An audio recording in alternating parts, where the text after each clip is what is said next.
FamCast Media. Bitch. 10, 9, 8, 7, 6, 5, 4, 3,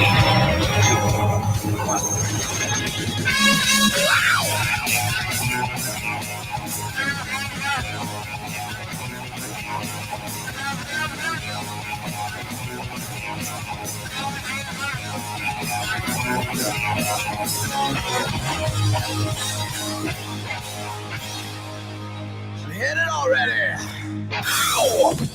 Welcome to Humpcast, everybody, the show where a couple of buds get buzzed. And I just want to say, I hope that you're having a very, very, very good National Pizza Day. My name is Garrett Lee. I'm Ryan D. And I'm Ricky C. And this is my homie Michelangelo because it's International Pizza Day. Nice. Did you guys know that? Nope. I did. No, but I've been trying to avoid pizza because my tummy has been really bad lately. Oh, I don't know. I finally got a little bit of money, but I was eating nothing but like my frozen pizzas for a couple weeks, and man, I was just having a fucking mad shits, dude. It was terrible. Okay, cool. Yeah, I guess it happens. I've had heartburn and shit like that, but like, you know what? In all honesty, I'll, if you want, I'll give you an update after I have this. I haven't had pizza in a long time. I have a frozen pizza. Yeah, in my freezer, but I didn't want to do that for today. It is International Pizza Day, and for some reason, I really just like love the customizable pizzas you get at like places like Blaze and Pyology and stuff like that. So I hopped down to Pyology, which is why I was like a little bit late. I was flying by the seat of my pants after that because, lo and behold, International Pizza Day. Pretty big. They're pretty busy right now. Yeah. And I just lost track of time or whatever. But I did get myself a whole pie. But then I took it home, and then like I like to pop it in like a little frying pan and try and crisp up the sides or crisp up the bottom. Let me see if I can. You can't see that. There's a pizza there. Yeah, Forming into the pizza in your background. It is. So on this one, I got spicy chicken, pepperoni, artichoke, mushroom, a little bit of bacon, and because it's me, I like this. I like these. I like sun-dried tomatoes and gorgonzola, as well as the mozzarella cheese. And then, of course, crisp it up and stuff like that. So I'm going to be nomming on that shit while we do the show. And just like every episode, we do start off with an alcoholic beverage of some sort. Today, I do not believe is any different. Nope. So, that being said, Ricky C., what are you drinking? Well, actually, I will say that it is a little different, only because I'm not drinking beer this time. Oh! I have here some Screwball peanut butter whiskey. That's so good. Oh, yeah, you this had is the first time I've ever had it, and it is I have some in the freezer right now. Yeah, surprisingly amazing. So It's really be good. sipping on that on the rocks. Nice. Yeah, dude, Screwball. I was very surprised because I've heard of different flavored whiskeys, obviously, and peanut butter whiskey maybe in the last 5 years, but I've never had any. And then the first time I had Screwball, I was like, "Oh, okay." Yeah, I haven't. I don't really know if I ever had like some good whiskey where I can like just drink it like straight up. Like I mean, like on the rocks technically, but this is like the first one where it's like I haven't had that weird like kind of after. Yeah. It's really good. It's really good. It is. And I always want. I haven't done it yet, but I really want to experiment with it. I think I told Ricky this before. I was like, when I worked at Slater's, we used to have a peanut butter stout, although it was always on draft. And one of the main things that people always asked us to do was to mix it with our raspberry fruit beer. And it was kind of like a peanut butter and jelly beer. I wonder if the same could be done and how good or not good it would taste if I mix, say, the Screwball with, I don't know, blackberry or berry schnapps or something. Close the door, please. So I'm very interested to try that. I don't have any of that on hand, the berry schnapps or anything. I do have like a berry soda, but I don't want to do that. That sounds kind of gross to me. Yeah. Yeah, but I really love Screwball. It is one of the things that I recently tried that is just like totally hit me by surprise for sure. Yeah, Yeah. boy. I think this might be my favorite whiskey. Oh wow. Dang. Okay, Yeah, okay. straight up. Well, Nice. it's flavored whiskey, so. Huh? I said, well, it's flavored whiskey. Yeah, dude, I have no problem with that. There's a lot of I think flavored things get a bad rap because a lot of the times, especially in I don't want to say the beginning, but earlier on in our tasting careers of alcohol, it was very syrupy stuff. There's a lot of artificial flavored crap that really doesn't, go well. But I think I think Screwball is good flavored, not syrupy, like something syrupy like Fireball. That's like too much sugar. Yeah. Something like that. And then, then we started getting into stuff like Jameson did the IPA edition, and then they did the the stout edition and stuff like that. And those are really nice too. I like both of those. Right. Yeah, the stout ones were good. Yeah. I remember I've only had the IPA one once. Have you had that one, Ricky? I think we had that together, didn't we? What are we talking about? The Jameson IPA edition? IPA, the IPA one. We had both that one and the stout edition together. Maybe. Uh-huh. What are you drinking on, Ryan? Another hazy little thing. Okay. They got a good deal on them at Staters, so I got my fridge full of them. Nice. Sierra Nevadas, yos. Badass. There we go. I really, really wished I had enough time to do this, but I had salsa class that got pushed back an hour, so I didn't have enough time to do everything I wanted to do today. But I told Ricky I found a beer, funny enough, from Golden Road, but it was at the Ralph's. I've never seen it before. It is a mixture of their mango cart, their mango cart beer and like champagne, and it kind of has a mimosa effect somehow. So it's called Champango, I think. Weird. It's a Golden Road beer. It's about 6.5% alcohol by volume, and it is probably one of the most delicious things I've ever had. It is so smooth, so good, and the fact that it's 6.5 makes it right up my alley for a daily, like not a daily drinker, but like one of those things you could be sipping on all day. Like I would take if all day. No, dude, that's the thing.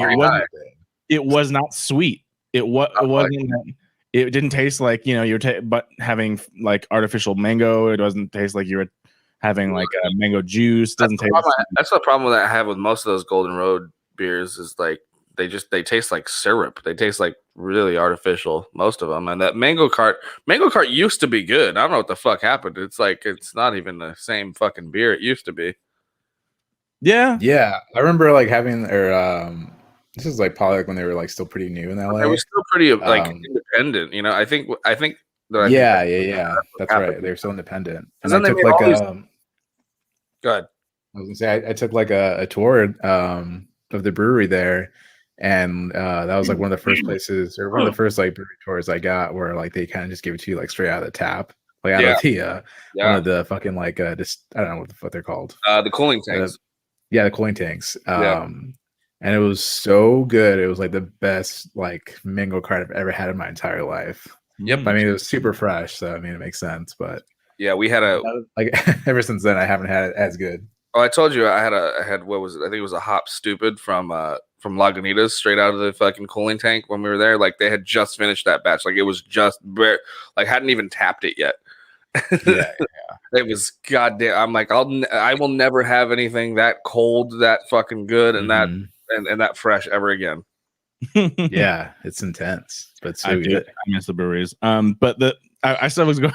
There's still more to the story, unfortunately, because I really went. I finished a 4-pack of that like immediately within an hour because it was so good. And I was like, we were just playing fucking Fortnite, and I barreled through them because they were so fucking good. So you were fucking hammered. I wasn't that messed up. It was only 6.5, but still, That's still pretty high. That's pretty high for just a. I mean, for even a four. I don't know. Like sometimes, what is this? Let me see what this fucking is. Quarantine me can take on 22-year-old me for show. You think so? Yeah. My volume quarantine me it drinks. I guess so. Okay, yeah, because these are the hazy little things, and I could crush like a 6-pack of these like no problem. They're 6.7. I remember one of the earliest stories of you drinking. Like, I'm not gonna tell the whole story, but you basically said you split a 6-pack and you were like fucking like whoa, and I was like, that's so cute. It was like that must have been at least when I was like 13, 12 or something. Yeah. I'm like, yeah, because fucking, I mean, now it's like that's ridiculous. I'd be pissed if I only got 3 beers. Well, no, I'd be fucking pretty happy if that's all. Yeah, it took. pretty happy about that. Oh, I'd be happy if that's all it took for sure. But I mean, I'd be. I'm saying that it doesn't take that long. It doesn't. It takes way more for me. So if I only had 3 beers left, I'd be like, "Fuck." Yeah, exactly. I'm gonna get more. Yeah. So I was planning on going to the store and buying and getting another 4-pack of them because they only sell them in 4-pack boxes, which is kind of annoying, but whatever. And so I just didn't have enough time. I was like pizza or beer, and I wanted pizza more because I haven't eaten since breakfast. So I skipped the beer part, and I got something else. Well, I have this in my house, so it's kind of like me recreating it, but tweaking it. Yeah. I put tequila, and then I have a leftover mango cart. Okay. Tequila mango cart, and it's good. And then I bought a fucking giant 24-pack of Kirkland seltzers as well. So I have a mango seltzer on deck. How are those? They are not good. I was very surprised at how not good they are. Yeah. It's a bummer. This is like the first time I had tried a White Claw, and I was like, not for me. Yeah. Hey, I'm sending you something in the private chat, and I want to premiere this today at some point. Okay, how long is it? 5 minutes. Okay, can we premiere it at the end then? Yeah. Cool. Sounds good. You remember that? What was it? The like MTV world premiere. It really is. I haven't showed anybody this yet. So if anybody's actually watching who needs to you can tease it right now, and then we'll play it later. Be excited. So Steve and I have been working on this project for pretty much like a week now, and we finally finished it yesterday. And it's supposed to drop tonight at midnight. But if you guys are watching this, then you'll get like a sneak peek. Sneak peek. Then it's not gonna get us pulled, right? Like copyright music. No, it's not. It's not monetized. And everything we use was non-copyright. Okay, Nice. sounds cool. So I'm super excited. Do you want to start off just talking a little bit about that? Because then you say you're gonna do fucking what? Fortnite or not fucking Fortnite, Halo. Oh yeah, that's what this is. So you mean this thing? Yeah, I talked about my background, Ryan. What's going on with your background, Ryan? For the audio listeners, I already said what mine was. What's your background? We've been talking about this for a couple weeks now. Colt 45. So basically, the backstory of this is this dude. So Brandon, I don't know if you guys have checked out Colt 45 at all, but Brandon, the host of Colt 45. Movie review podcast, great podcast, by the way. Anybody listening should go check it out. It's Cult CULT, which is basically means like cult movie classics and stuff like that. So they do movie reviews on cult classics. So that's the whole thing. And sometimes they'll do chunks or like series. Like they'll do like they did all the Nightmare on Elm Street. And then all the Friday the 13th, and the last one I was on was Friday the 13th Part 5, I think. Jason Lives. That was the last one I did. And they were doing all of them. They were doing all the Jason movies all the way up to like Jason X, I think. So, but anyway, Brandon started streaming. He's called Old Man Gamer, I think, on Twitch, and he started building this following. So he's got a lot of people actually watching him and stuff, right? Doing game streaming. And then, but I guess some dude that I guess it was maybe they were friends at some point, but this dude had like another podcast, and he was also a streamer. He started talking mad shit, like real shit. Like what happened? Like what we have going on is like a fake rivalry. Like everyone's just pretending. It's like just pretend, like we're not, but this dude was like talking real shit, and so like he was like legit calling him out to play like a Halo match, right? Mhm. And so they played a Halo match. They played a Halo match, and then they beat the fuck out of that guy. He was like, and then later on, Brandon's doing a live stream. He's doing a video stream on Instagram talking about how the match went and people and taking questions and stuff, and people who were watching it like we're kind of chiming in. And then as he's in his live stream, this dude he's calling him constantly to like. So then he's like, you know what, fuck it, I'm gonna answer the phone. So he answers the phone during his live stream while he's on. I don't know if he's on. I don't know, whatever. But I saw the video. This dude like butts in during his live stream and starts whining and talking about how he wants a rematch, and like he was for real. He was like for real, really upset. And I guess that didn't whatever. They're no longer friends, and so we were just like, what the fuck was that guy's deal? And then then Brandon goes, would you guys want to play us next? And I was like, oh dude, we can totally play up like this fucking like rivalry we've had, and like all this could be. It all started when the Astros beat the Dodgers in the World Series, and it was the year that it was the year that the hurricane happened in Houston, which is when we were like, okay, fine, I guess like you guys can take it, Yeah. And then we found out they were cheating, and so Steve and I were like on Hit the Mics talking mad shit, just like fuck Houston, flood again, and like learn to fucking swim and all this shit. And then we just called them out because they're in Houston, and we just started talking shit, and then it turned into a thing. So then it turned into a thing. So they were posting videos about LA, and we were talking shit about Whataburger and fucking and barbecue and all this shit and brisket. Have you had Whataburger? I haven't. Steve has, and he says it's terrible, but I haven't. No. Are there any in California or no? No. Okay, because that's there might be one. There might be one. I don't know. I don't know. But the only people that I listen to about usually it's Whataburger versus In-N-Out are the people that don't live near either, and who travel basically. Well, Whataburger's only in Texas, and In-N-Out is now in Texas, but it's always packed, so no one ever wants to go. Yeah, it's always packed here, but I feel like that's a testament to fucking. Yeah. That's just because fucking In-N-Out's better. Okay, yeah, we're better. So, you said you'll die on that hill. I don't think we'll die, but I'll go on the hill with you. I'm dying on the hill. If you can give me a better under $6 burger than In-N-Out, absolutely. I want to know where it's at. Show me. Yeah. So I know. I mean, what? Like a fucking double. Like a double when we were kids, what it was number one was like $8, and now it's only like $9. So like it's still but either way, like my go-to burger is still under $6, and it's a 3x2, which means 3 meat patties, 2 things of cheese. Right. Granted, I only eat this; I don't get fries or soda, and then I get a whole round of grilled onions instead of chopped grilled onions. So it's a whole round of onions grilled, and then they fry it. So they put mustard on the patty when they cook it. Mm-hmm. Pickles up in that bitch, which I don't know why that's not like the norm. I guess some assholes don't like it. I can kind of do with or without on an In-N-Out burger, if I'm being honest. You've had it with pickles though. Like you have I gotta be in a mood.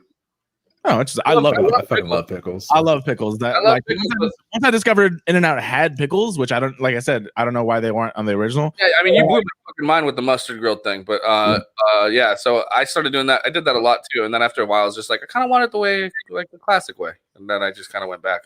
I'll be honest, I haven't had it the classic way in a very long time, and that's where I can see some sort of a mild amount of like, okay, In-N-Out's not as good as it's hyped up to be. But I also understand that by standards, it should be good enough. I have to really do this taste test myself. But because I know you can order it exactly how you want it.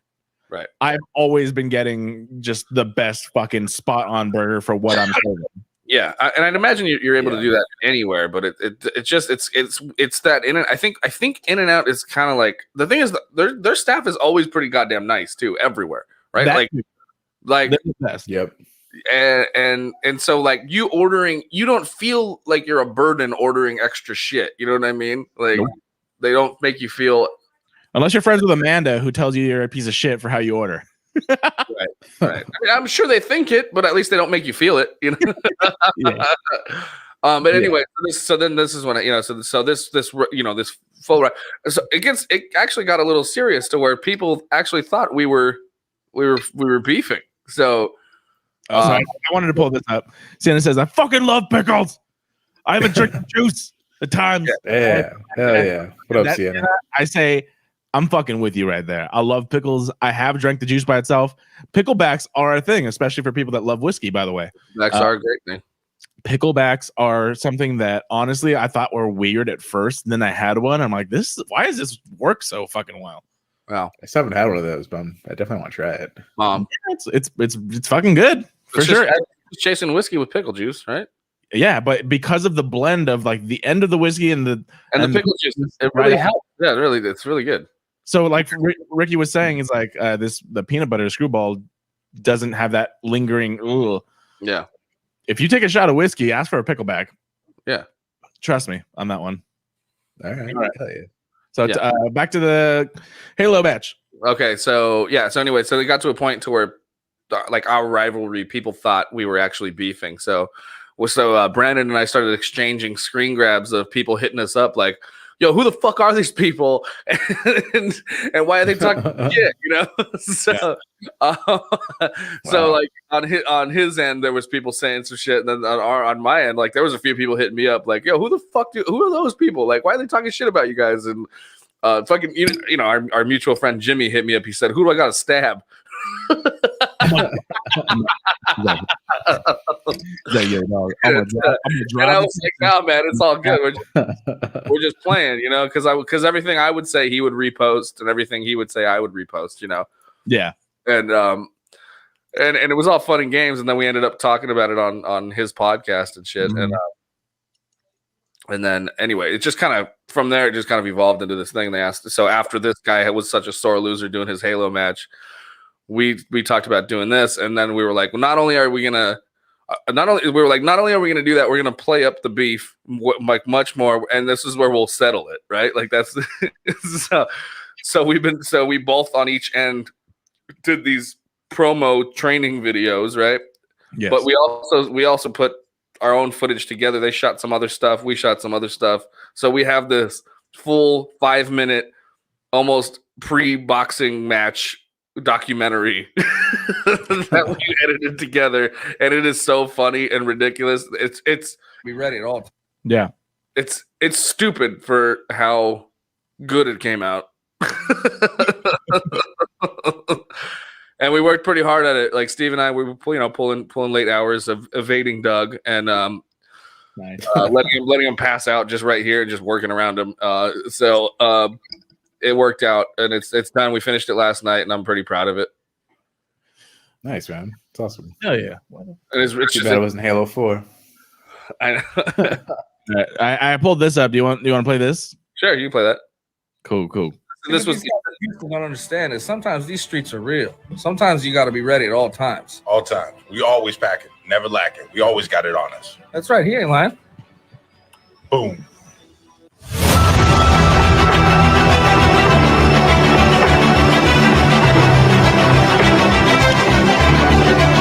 Which, first and foremost, can I just say that he did a baseball pitch with a fucking dart? that was the point. Yeah, it's so close.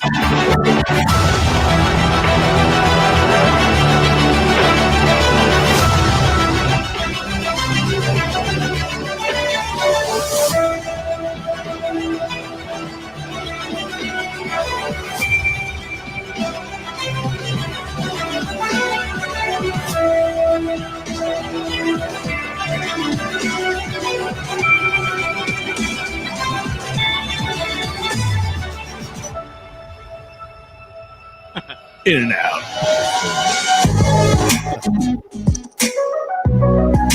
Hell yeah. Bro, Halo is like one of my favorite video game franchise. For sure. Yeah, so anyway, we got a squad together, and it's going down, man. But the thing is, we spent so much time editing this stupid fucking video, we haven't even played the game.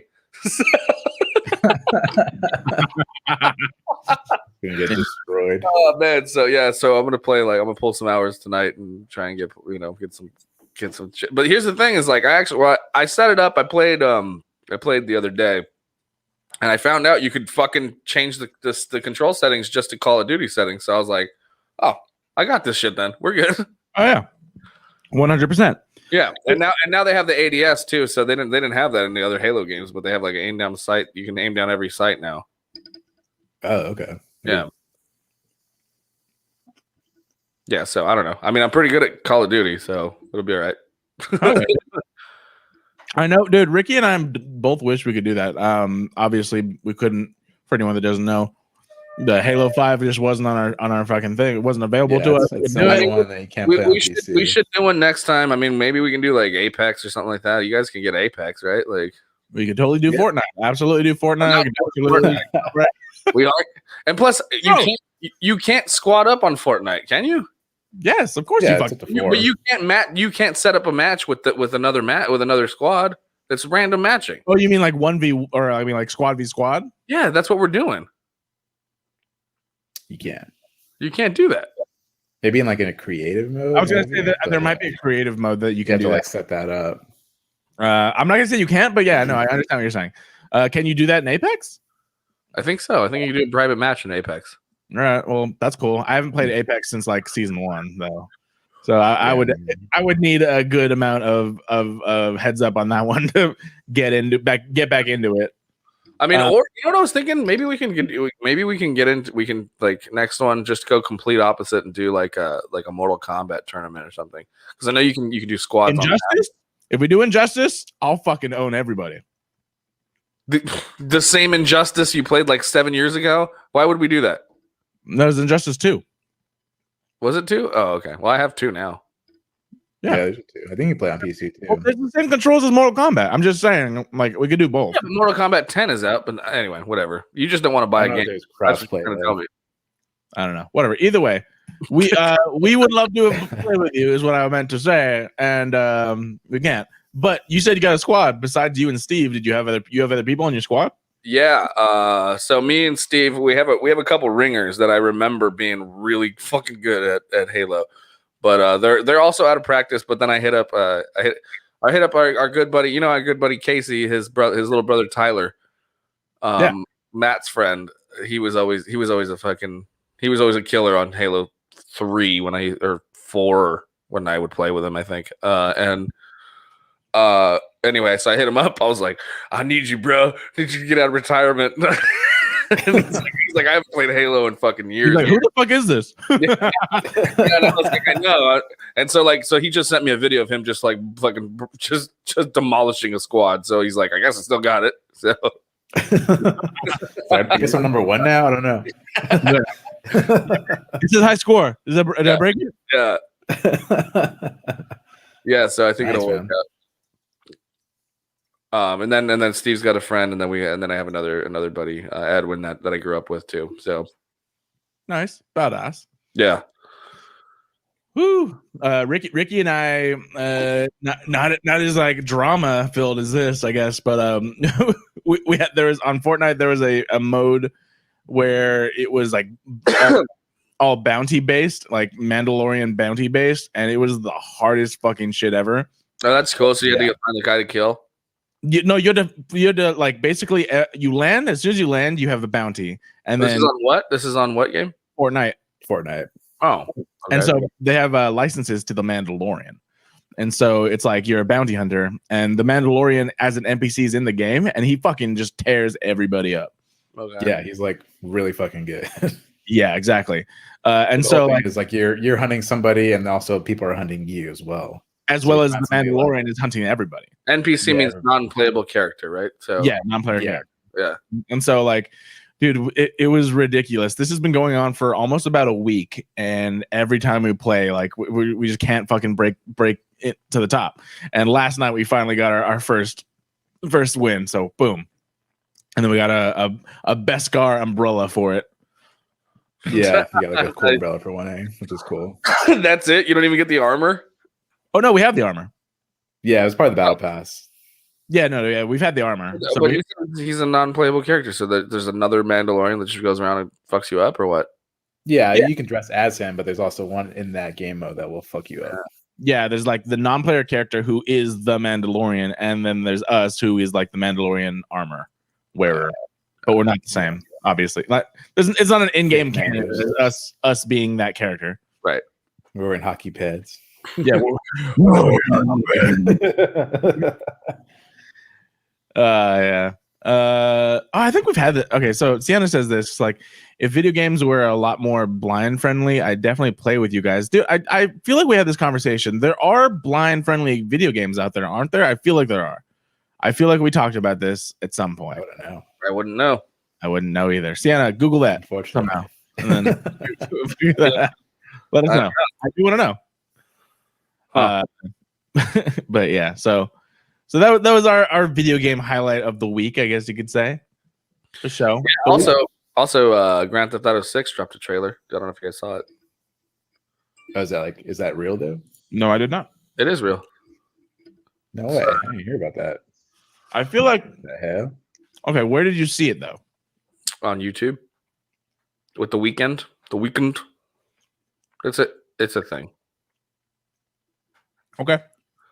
I have not seen it. I haven't heard of it. I haven't seen it. Supposedly it's supposed to be like a country, so it's Vice City and Los Santos, like are both in it, I guess, and maybe even Liberty City. Okay. Commercial only shows Vice City and Los Santos. I want to say Vice City was like the last one I played. What? Really?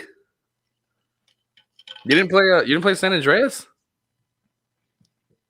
All right, I lied. I played San Andreas. You didn't play San Andreas. Yeah. No, I did play San Andreas. I don't remember what order they're in, but for sure I played Vice City, San Andreas. What's the one after that? The one they're on now? Liberty City Stories, I think, and then Didn't do that. and then 5, yeah. Yeah, I haven't played those last two. I'm not seeing anything official, dog. Are you serious? Yeah. What do you mean? I saw this thing, so it's not real then? People are saying it was fake. Oh, Oh, what the fuck? It was pretty damn good to be fake. it happens though. You guys know what's not fake though. But jump into some fucking stories. Fucking Let's do it. we got some fucking Falcon and Winter Soldier action going on. So this past weekend, apparently there was some sort of sports ball game on Sunday. I did not watch it, but I saw that they had a lot of really cool commercials. A lot of them being trailers as well. And so one of them was a trailer for The Falcon and the Winter Soldier, which is going to be a new Disney Plus limited series that has to do with Falcon and the Winter Soldier. Now, I fucking love the fucking trailer, to be honest. Like, just to break it down real quick. We've been watching WandaVision, and mind you, at the end, we're going to do Ryan's premiere of his video first, and then at the very, very end, we're going to do a full spoiler WandaVision chat, as we do every week. But to add on to this, right after WandaVision, you get Falcon and the Winter Soldier, which is going to be seemingly like a buddy action comedy with both these two titular characters. The first trailer that dropped was like, cool, it's a nice tease. This one was like, I'm full on in. I want it right now. My dick is hard. Let's go. Yeah. Yeah, it looks real good. Does it? What? Right. I'm still looking for GTA for that GTA fucking thing. It's not real. It's not real. I promise you, it's not real. Talk about the story at hand, please. No, it is. It says, look, it's okay. It says real right there. It says real. It says it was an Indian Really real. like, leaked in India or some shit like that. That's It what I says, saw. I swear it's real. Whatever. Fuck you guys. All right. Fuck. What? All right. Yeah. Fucking yeah. Winter Soldier. Cool. It's great. Looks awesome. Cool. For more of Ryan's in-depth analysis, head to any of his pages. Cool. Yeah, it looks great. I wonder why. What's the dude's name from? Zemo. Huh? Zemo? Zemo. I wonder how he got out, but I would think it has something to do with the snap. Snap So back to reality. who knows? I don't know. Let's What's go. happening? Yeah, I could definitely see something like that, especially since we got a glimpse of like the comeback in WandaVision. You can definitely see something happening similar like that, just in a different place. But Yeah, for sure. Yeah, you mean exactly. The comeback, the people coming back during the 100%. I think that it's there's so much of the stuff that we kind of guessed or thought about that they're confirming now with more content, which I love. First and foremost being, of course, how did it actually look when half of life that was snapped out of existence for 5 years came back? yeah, Like, we got a semi-comedic version of it in Spider-Man Far From Home, but we get a full-on like MCU official version of it in one of the earlier version or episodes of WandaVision. right. And that alone makes is full-on just like, yep, this is what happened to the world, and this is why I believe a lot of chaos is going to happen. That I would say probably Zemo was blipped. Zemo was snapped. I think so. I'm gonna say that wherever he was at the time had maybe changed or whatever, and so that's why he was able to be back. You know what I mean? Like he didn't show back up in his jail cell. Maybe he was like transferred or something. Yeah, either changed or transferred or something along the lines of like an abandoned part all of a sudden. Or that. Yeah, with the snap and with 5 years passing, there's so much that could happen that it makes a lot of sense. Like the last time we see him was in Captain America: Civil War, where he's in that little plastic kind of not plastic glass, whatever cage that Bucky was in.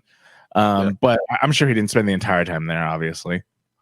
Yeah, but we'll see how that goes. I think the whole trailer just looked action-packed, full of fun. There are little bits of Easter eggs, but we're not here to do breakdowns and shit. If you want that, there are plenty of other YouTube channels that do that shot for shot. But, you have Sharon Carter, you have Zemo, you have lots of nightclubs, and you have some weird relationship with the Falcon and Winter Soldier where, like, they're buddies, but they, like, fucking bug the shit out of each other, which is a lot of the same relationship that you get from like their former things, especially Civil War, where you saw that like they work together, but they fucking hate working together, and it's also a little funny.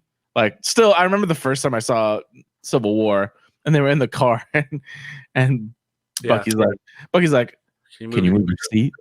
And Sam's like, "No." It's a little like fragile masculinity, and it's hilarious. Well, that was yesterday. Steve and I just watched like all these. I guess what the idea came from when they were touring for Winter Soldier, like doing the press junkets and stuff. Like they were just like cracking everybody up on the red carpets and on all their, and they paired them together for all the press interviews. So they were just fucking with each other, making stuff up, and like kind of just. And that's pretty much where the idea came from. Was they were like, why don't they put these two together more? And then that's why we had them more in. That's why we had them paired up in Civil War. Oh, really? That was wait. Oh, okay. That's pretty fucking cool. Yeah. And then that's what led to this whole idea. Yeah.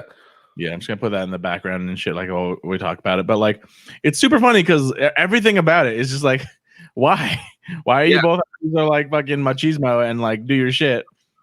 I know, that's what's funny though. It's like, what's the guy's name that plays Sam? Sam? Anthony Mackie. He's always fucking with Sebastian Stan. So it's really funny though.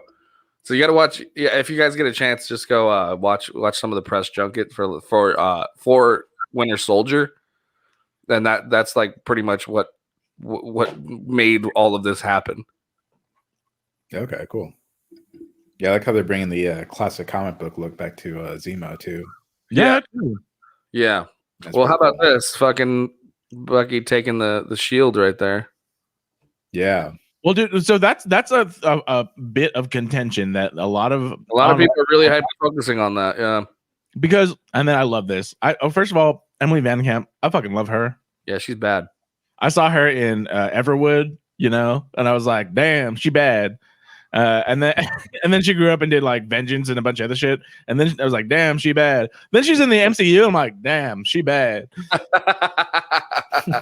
Now she's in this, and it looks like hopefully she doesn't have a small part. I really want her to be fucking kicking. No, I think she might have like a Black Widow sized part in this thing, Which is I mean, just the way that you say it, like that kind of sucks. As if that's what it is. I want more. I want her to be like the third, but I don't think she will be. I think she will be in like less than 4 episodes, if I had to guess. If it's the same run as WandaVision, like 8 to 10, she'll probably be in 4 or less, if I had to guess. Sure. But that would make sense. But I mean, if she's just like an agent, I can see why you should be compared to fucking Black Widow. well, I meant that she would have a lot more of a part than we think. That's what I was saying.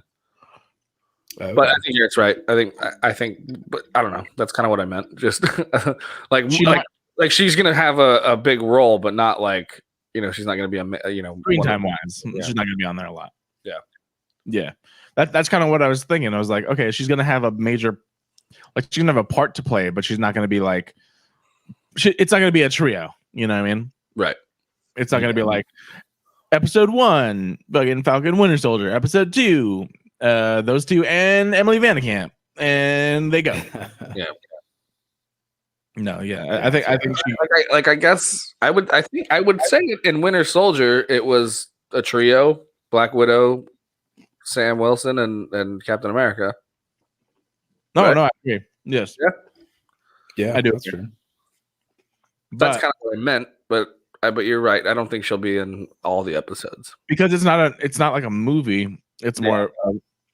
I'm taking it as basically if you watch WandaVision and you see how the story is already progressing. We are on episode 5, and in all honesty, shit is just starting to get like explained.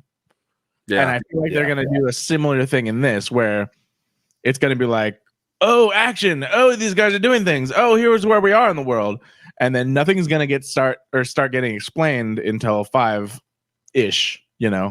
About halfway through, I guess. So maybe more than, but like really, that was like the first 2 shots that you've seen of her, I think, in these trailers. Yeah. Well, I remember when she was in fucking Civil War, and we saw. I remember when that trailer came out. You guys remember? It was like, who the fuck is that fucking up? She's the one who jumps onto.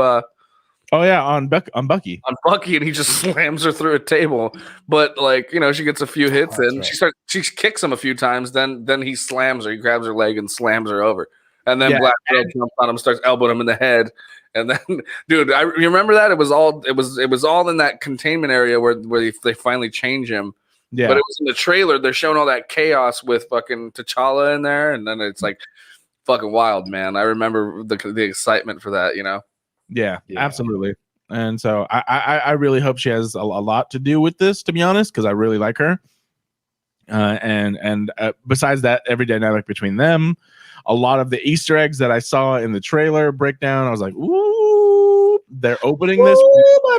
They're opening this world up very much so, and I love that they're doing it this way as opposed to like going for movies. And I honestly think that they're lucky that they chose this before the pandemic, because if it was all in movies, bro, they would be behind so bad right now. As it is, Black Widow should have already come out. So I don't know what information. So ridiculous. I don't know what information we already should have had that you get from Black Widow, but I would imagine that it would tie in. Like, what do you? For sure. I'm very curious about that. Like, I mean, it has to, right? I mean, what the fuck? It's not like there's not a single movie that's a standalone movie. Nothing in this movie has any consequences to anything else. There's never been a fucking MCU. We haven't heard anything about it. So what if they're? I don't know. I want to say maybe there's a re-edit. Maybe. Well, I wonder, but either way, as far as I know, the last I checked, it's still due to be open in theaters only this Really? May. This May. May. Okay. It's not gonna happen. They're gonna change it. There's no way. There's no way. And it's also like because it's like a prequel too, like to things that we already kind of know about. Like I don't see it being something like huge, like we're missing some like big piece of information that's gonna tie in everything together. Well, There's that's why gonna be definitely something, but that's why I kept saying that there must have been some sort of like after credit thing that they've been trying to hold on to. But Maybe. but at this point, by this point, we should know. Like, what does it matter? yeah, that's what I'm saying. I don't know. I think that there's a lot of stuff in there that has potential. There's been a lot of speculation as to is Black Widow dead, or is she kind of dead? Could she be brought back from a different alternate universe? Is another character from the Black Widow movie going to take up the mantle or become in the MCU? I want to talk about that. I want to think we'll get more into that when we get to the next Guardians of the Galaxy movie. More into that? How? What do you mean? Like the Black Widow stuff, like if she's really dead or dead, you know what I mean? Because a Gamora of it, you know what I mean? I would actually say that I would, if we get answers in that terms, it would be more in the Doctor Strange movie. Doctor Strange and the Multiverse of Madness appears to be a spiritual, if not entirely complete successor and sequel to WandaVision. Yeah. So, I can see that. So this might, the Multiverse of Madness could be happening as WandaVision's happening, like right at the same simultaneously. time. Yeah. That's Absolutely. so possible that I didn't even think about doing that. She could be doing that herself, and Doctor Strange is trying to fix it. You know, we'll talk about that later. But I'm just saying, like, sorry, I'm excited. No, it's confirmed that she's in it. Like Wanda, Elizabeth Olsen is in Doctor Strange. I knew that. No, yes, I'm talking to everyone here. Everyone, it's confirmed that she's in it. Yes. What's the next like big movie besides Black Widow that was supposed to like come out in theaters? Spider-Man? No. Spider-Man? No, Spider-Man's not even done filming. What is it? Not Eternals. Eternals. Okay. I think that's the next one. Let's see. MCU slate. Is that Eternals done too? Yeah, it's supposed to come out. Fucking which is very interesting, and I think it has a lot to do with what's going on because we haven't had a single fucking still trailer, nothing. Yeah, I haven't heard anything about that. So as of now, oh wait, no, this I think is before. Okay, so this is interesting. This was, where was this at? I can't tell exactly, but it has the in timeline. Black Widow came out first, then it should have been Falcon and Winter Soldier, then Eternals, then WandaVision, but somehow it got flipped. Oh shit! That's the original. I think this is the original slate. So WandaVision should have came out fourth. We should have already got Black Widow, Falcon, and Eternals, and somehow I thought Falcon was supposed to come out first, right? No, Black Widow first. Okay, I meant on Disney Plus. Wasn't Winter Soldier and Falcon supposed to come out first? Oh yeah. So according to this graphic, shit. Can you please get bigger? Thank you. That's what she said. Black Widow should have come out November 6th, 2020. Then Falcon and Winter Soldier right after. Then Eternals February 12th, which would have been this weekend. Then WandaVision would have come out right after that. Then you have Loki in the spring, Shang-Chi in May 7th. So I'm trying to see if I can find an updated version of this. Wow, that's like really different. It is very. Now that I'm looking back at this, okay. I think this might be updated. Totally not what we're getting. Oh, interesting. This might not be fully updated. Where is this at? So WandaVision, Falcon, then Morbius, but I think that got pushed back. Then Black Widow, then Loki, then Venom, then Shang-Chi, then Eternals. That is so interesting. I wonder why this changed so much. Yeah, weird. Then Spider-Man 3, then Doctor Strange, then Thor. Are we going to talk about Keanu? It's a speculation. If you want to talk about it, we can talk about it. Yeah, I don't know. I mean, it's not much. It's been rumored also that the role of Kraven the Hunter, which if you're a fan of any Spider-Man medium or Marvel medium for that matter, but mostly a Spider-Man villain, you know who this is. And it is speculated that Keanu Reeves has been offered the role of Kraven the Hunter in another Spider-Man film or Spider-Man related film. Yeah. I don't know. I mean, I like fucking Keanu, so Kraven, I hate this. really? Whatever. I don't really. They could do a different kind of spin on the character, you know. Absolutely. I don't like what I know. What I love Keanu. I love him. I know what he can do from the things that I've seen, and I don't like a version of Kraven the Hunter that I can think Keanu would play. I think. I think they want to put him in the MCU. I don't think he's going to be Kraven. I really don't. I think he probably definitely had a meeting with like the Marvel producers or whatever, because people have been talking about him being in multiple movies and stuff, right? Like they were saying that I think he's Moon Knight. He's gonna be what? Moon Knight. Oh, right. Yeah. So they even talked about him being fucking Mysterio too. I think at some point. Yeah. So I agree with you. He's had meetings. I would almost guarantee that. Yeah. So I think they're just trying to figure out where they're gonna put him, what they're gonna put him in. You know.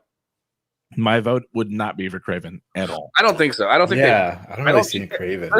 I think they're smarter than that. They've been pretty spot on with this casting. You know. No, I agree.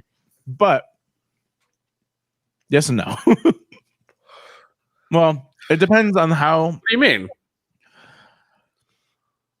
Sony still owns Spider-Man. Oh yeah, you're right. Who also did Paul Giamatti's Rhino. Yeah. Granted, not the same fucking universe, and I understand that. So I'm very curious as who they would cast and how much influence the people over at Disney / Marvel / Kevin Feige's crew have on casting. How much influence they have on there. Because I'll say this, the whole Spider-Man universe that they have right now that is in the MCU, pretty good. I don't think I've had a problem with any of the casting so far. I don't believe so. But it's still not MCU proper like level. Like there's a lot of there's way more corny and cheesiness from Martin Starr and like from like the like those more background ish characters. But of course Jake Gyllenhaal, awesome. Fucking Batman, Birdman, Michael Keaton. Yeah, Michael Keaton, awesome. Yeah, he was great.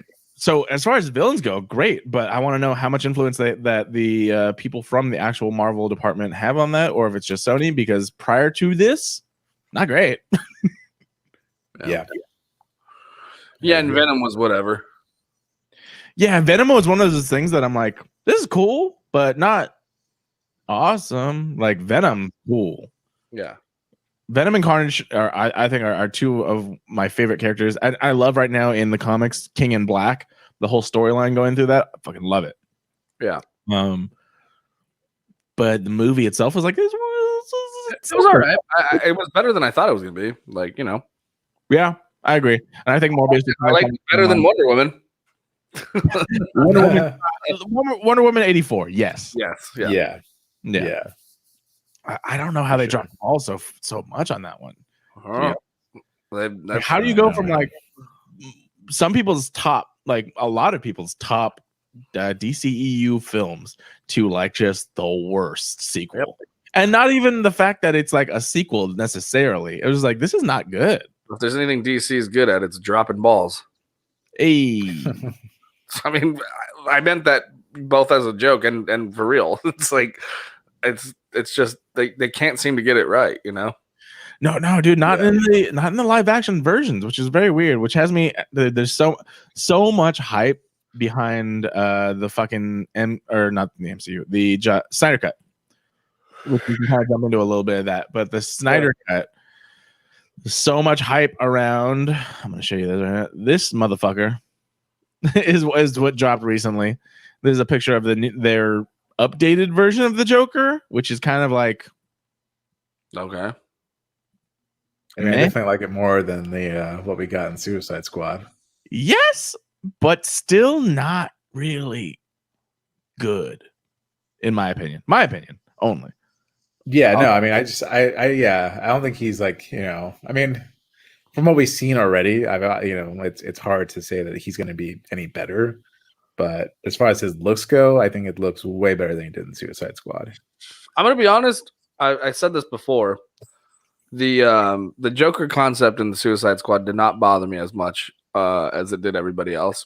Because I'm like, it would make sense, like if we're trying to modernize this character, that he'd be like some sort of gangster, kind of modern style gangster. You know what I mean?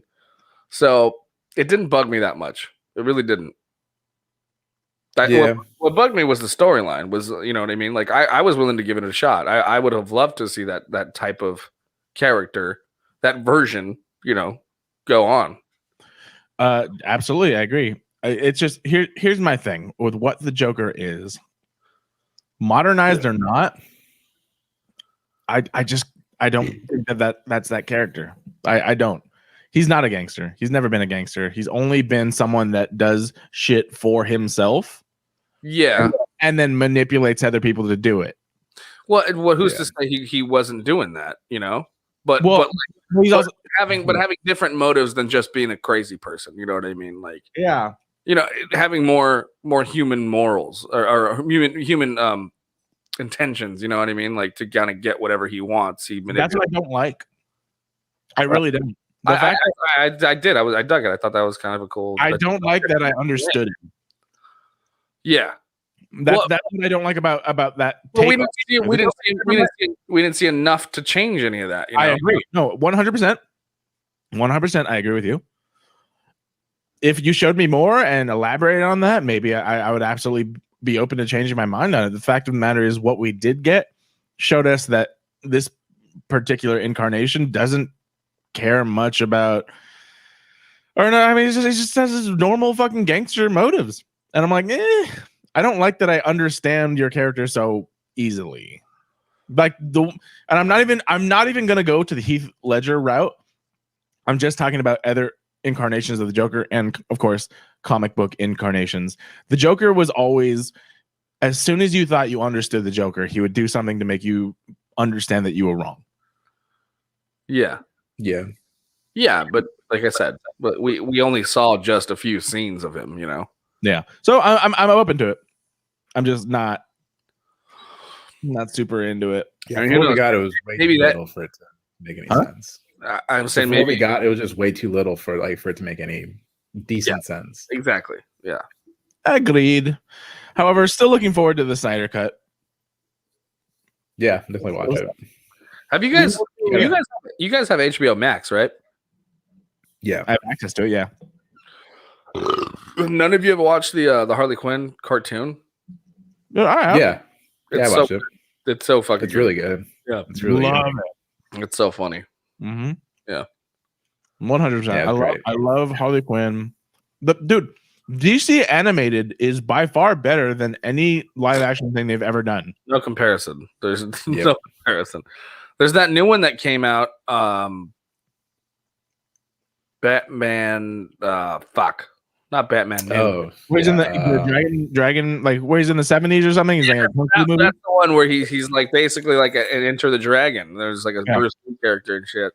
Yeah. I really want to watch that. It looks fucking cool. When does it come out? Yeah, I downloaded it. It's out already. I was gonna buy it. I just haven't watched it yet. I'm gonna buy it because I totally bought it. I totally bought it. I was gonna buy it because I respect the industry. Yes, Soul of the Dragon. I did too. It is not on HBO Max. It is. Yeah, no, it's not. It's not. You gotta. Yeah, it's like it's a new release, so they're selling it. Yeah, but Soul of the Dragon seems cool. Definitely down to see it. Absolutely. You got to update the ticker at the bottom. Oh yeah, I keep forgetting that. Let's keep that right there. Next story, we have Did you guys see this trailer? Going back to the big game trailer or the Super Bowl trailer. It's so ridiculous. Superb owl. Yes, that's what I was saying from What We Do in the Shadows. The superb owl. Yeah. You both seen all of What We Do in the Shadows, right? Yeah. But you guys never watched the TV show. No, Yeah, I no. watched the TV show. We're talking about. That's literally what we just said. Oh, I thought it was whatever. I watched. I would whatever. Yeah, I did. I watched all of it. Okay. Yeah, the superb owl is from What We Do in the Shadows TV show. Right. It's just the best of everything. I fucking love that so much. I would recommend it to everyone. Yeah. During the superb owl party show, whatever, there was a trailer for M. Night Shyamalan Ding Dong's newest movie that I didn't know was even happening, called Old. And it's very brief. It looks really weird. Yeah. Looks very weird, very brief. Not gonna do that. Oh shit, Joker in it? Joker did it. And he doesn't give a fuck. He says, I'm a gangster. Don't mess with me. I'm black. Tattoo gun. My tattoos. I even painted over the damage tattoo on my forehead. All right. But we have this trailer right here for Damage, which is I very. didn't see this. You haven't seen it? No, I haven't seen it. It's a 30-second thing, so it's not very long. I'm going to take the sound up, but we have to talk a little bit over it. Not much is said. Yeah. Except you understand the concept. Over there had a fucking sequel. Where's Ice Cube at? Family going to a beach. I'm right here. He was 6 years old this morning. He was 6 years old this morning. That's so Oh, weird. what the fuck? It's fucking WandaVision Part 3, dude. Yeah, that's WandaVision. We were chosen for a reason. What's happening? I don't know. People are aging. Shit's going down. Crazy Island. Only in theaters this summer. This summer, only in theaters. Coronavirus. So, Okay, interesting. let me change the ticker. But yeah, Everyone becomes Benjamin Button. they seemingly have. Okay, cool.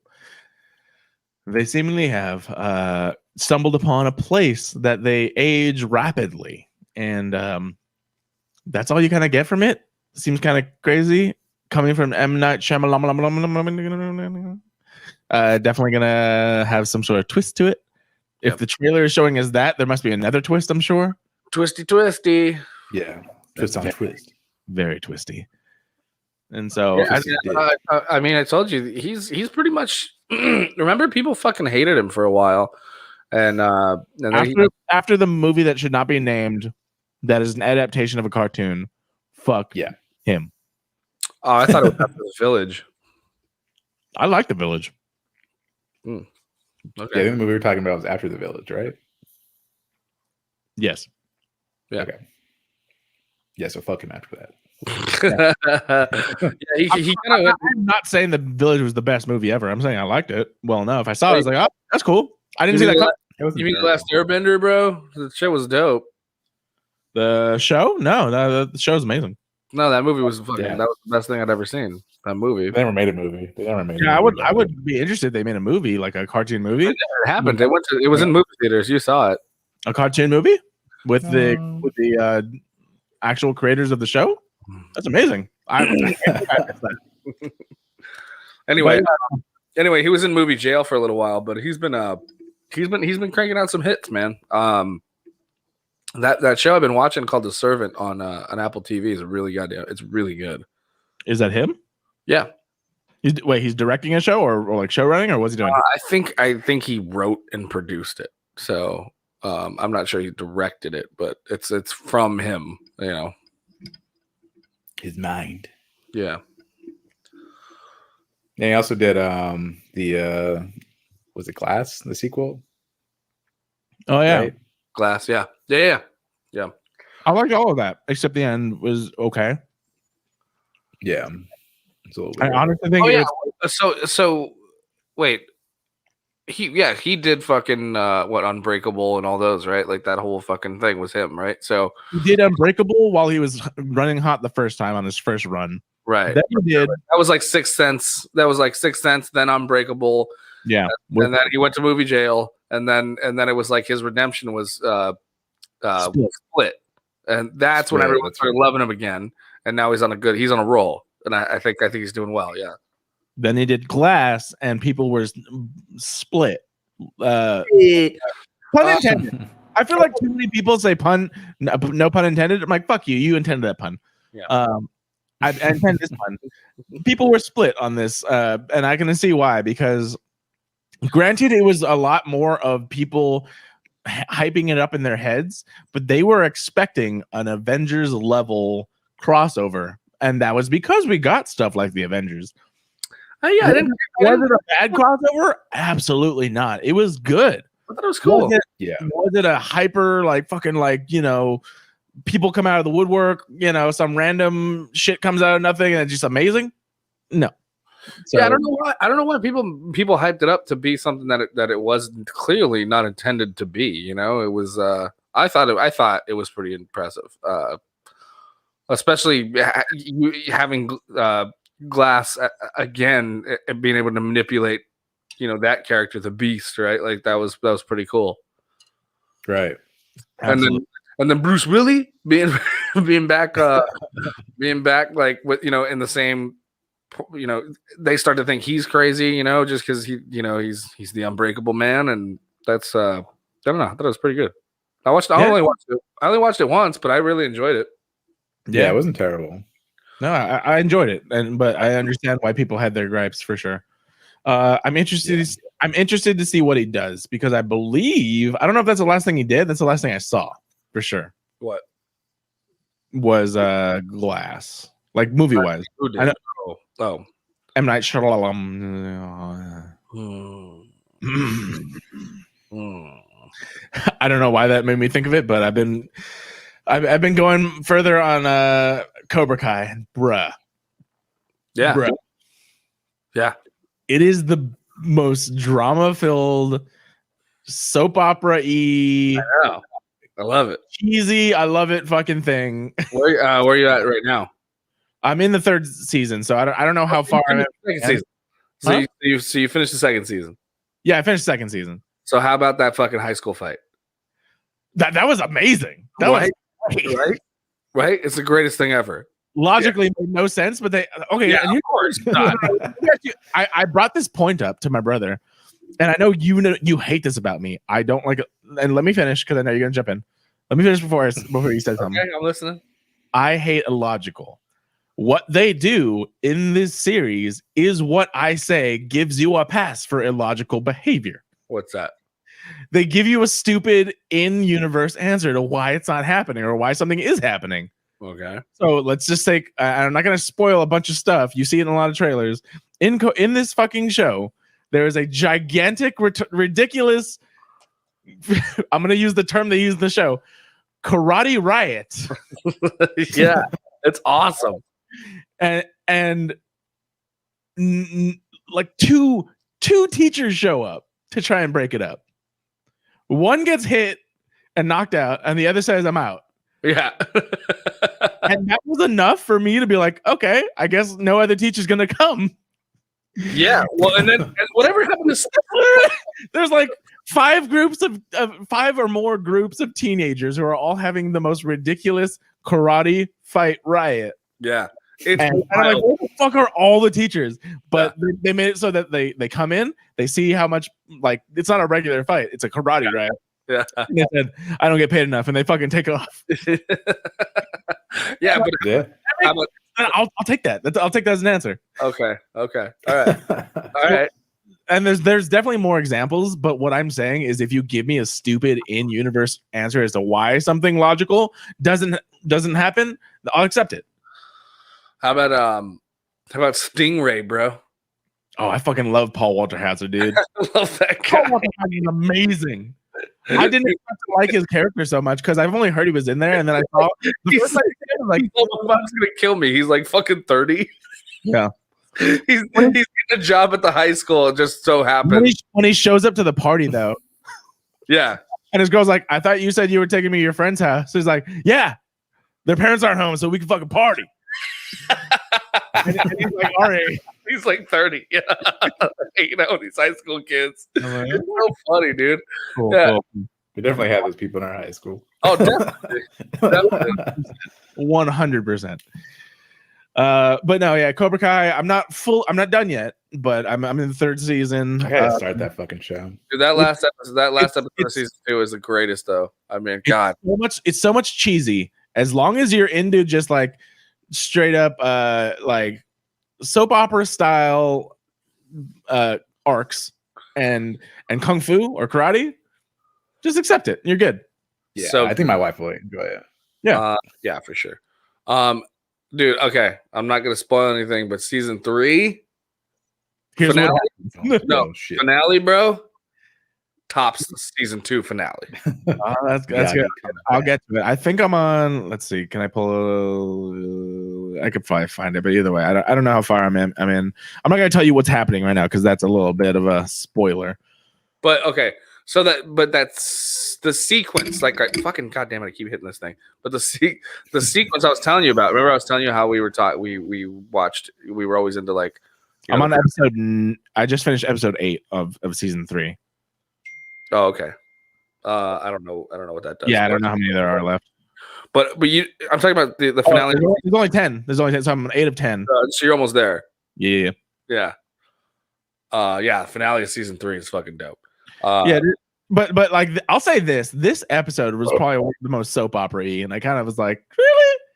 Like even with your past thing, like this is just too much. You guys are ridiculous. I don't know what happened. But, yeah, it's okay. A lot of people don't know what we're talking about, so we should move on a little bit. Hold on, I want to talk about that sequence. Like, how about fucking crazy is it? So the whole fucking school riot thing is all one shot. Like there's a lot of long shots. Like I was like, I don't think that's such a that it wasn't all one shot, but I mean like there's the tracking down the hallway while all this shit's going on, and then like they'll turn a corner and there's like more shit going on, and it's like there's no cuts. I will say this: very long. All of the students, and granted, none of the actors are fucking like high school students, but they're playing high school students, right? Are excellent in their choreography. Well, Are they doing very advanced moves? Not all of them, but are they excellent in how they're executing the choreography? Yes, because here's what makes it a little more impressive is that they are doing some things, but for like the real body flop stunts, they're ducking out of camera and having their doubles come in. So that's what made that scene so impressive to me. That's great. I didn't even notice that. Yeah, exactly. So they had it choreographed to where they are doing some of these shots, some of these moves and stuff, but like the more physical shit that they were doing, the camera would pan and then it would pan back and then it would be their double, and then and they would they'd be fucking tag teaming back and forth. And I watched this behind the scenes thing on it, and I was like, God damn, that's crazy. Oh, okay. Because I was gonna say is like I think the best action movies or a lot of things like that are the ones that I don't even see that happening. Like I don't even care. Even in my brain, like for instance, I saw a behind the scenes thing of Scott Pilgrim versus the World. Right. There is so much animated action going on that that there's not just like one actor. Like there's all sorts of stunt actors and body doubles, etc. But you don't think about it because you're so invested. Like for instance, there was a behind the scenes of the scene where Knives comes to see Scott, and then his roommate opens the door, but Scott's in the background, and he can very I saw that. Yeah. Very clearly be seen. And in this, how it's set up, he just runs off stage or runs off screen, and then his body double flies through the window to escape. Yeah. I was like, that's amazing. I thought it was like you think it's editing. Yeah.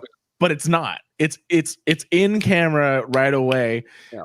Michael Cera walks 2 feet off of camera, and then his body double flies through the window. And I'm like the Culkin kid goes, he just left. Yeah, he just left.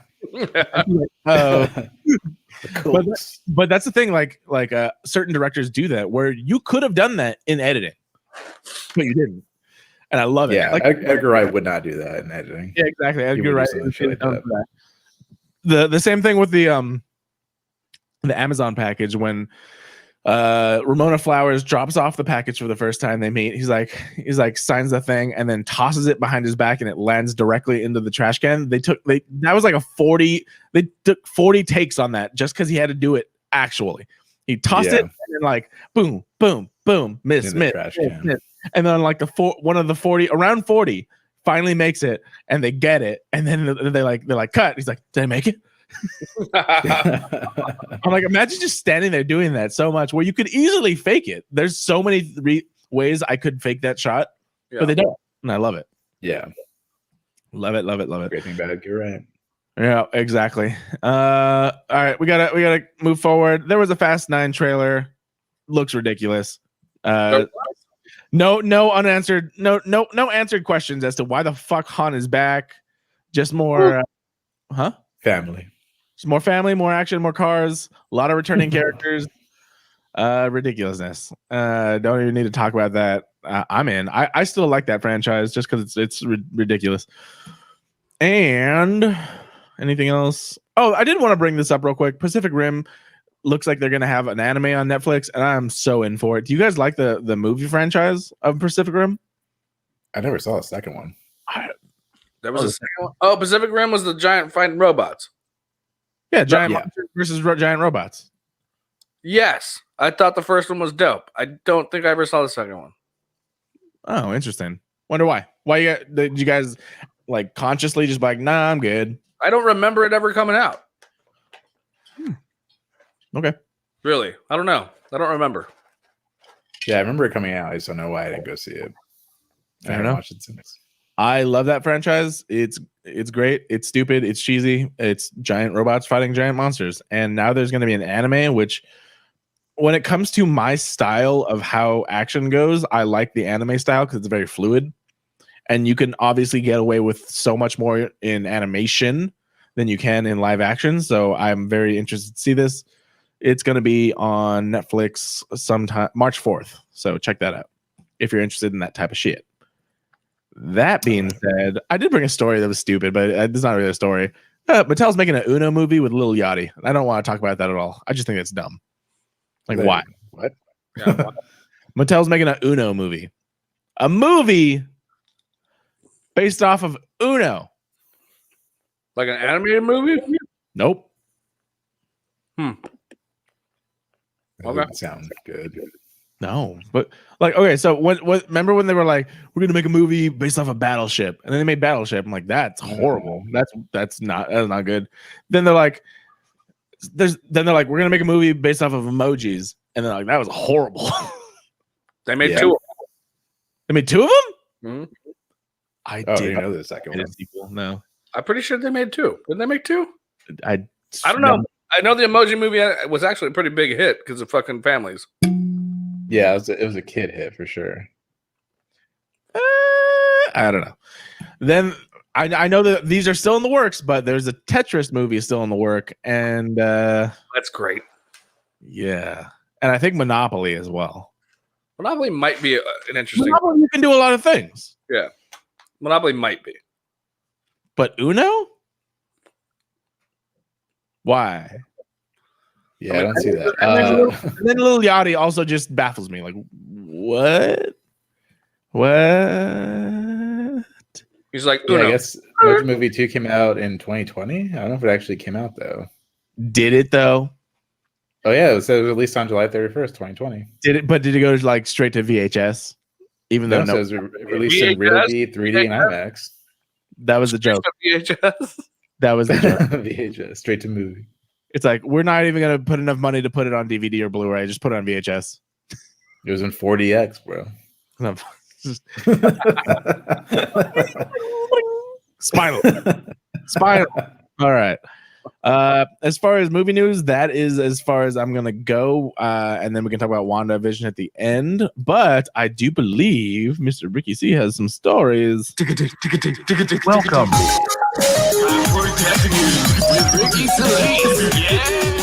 So what's up, everybody? This is Ricky C. Microsoft, Nintendo, and PlayStation. There's actually a really big expo going on right now for video games. It's called E3, announcing a new hardware system. This is Ricky Tech News. What's up, Ricky C? Goodbye. All right. Goodbye, Ryan. Did he leave? What happened? Yeah, he just got up and bounced. Okay. So yeah, I got some stories here. My first one is something that's kind of terrifying that I just came across today. And the headline is a hacker modified drinking water chemical levels in a U.S. city. So it says here that an unidentified hacker has accessed the computer systems for the water treatment facility in the city of Oldsmar, Florida, and has modified the chemical levels to dangerous parameters. News of the attack was disclosed today in a press conference by city officials. The intrusion took place on Friday, February 5th, when the hacker accessed a computer system that was set up to allow for the remote control of water treatment operations. It says the hacker first accessed this system at 8 a.m. in the morning, and then again for a second and more prolonged intrusion at 1:30 p.m. in the afternoon. The second intrusion lasted only for about 5 minutes and was detected right away by an operator who happened to be monitoring the system and saw that the hacker moved the mouse cursor on the screen and then accessed the software responsible for water treatment. So what exactly he did was he increased the levels for sodium hydroxide, also known as lye.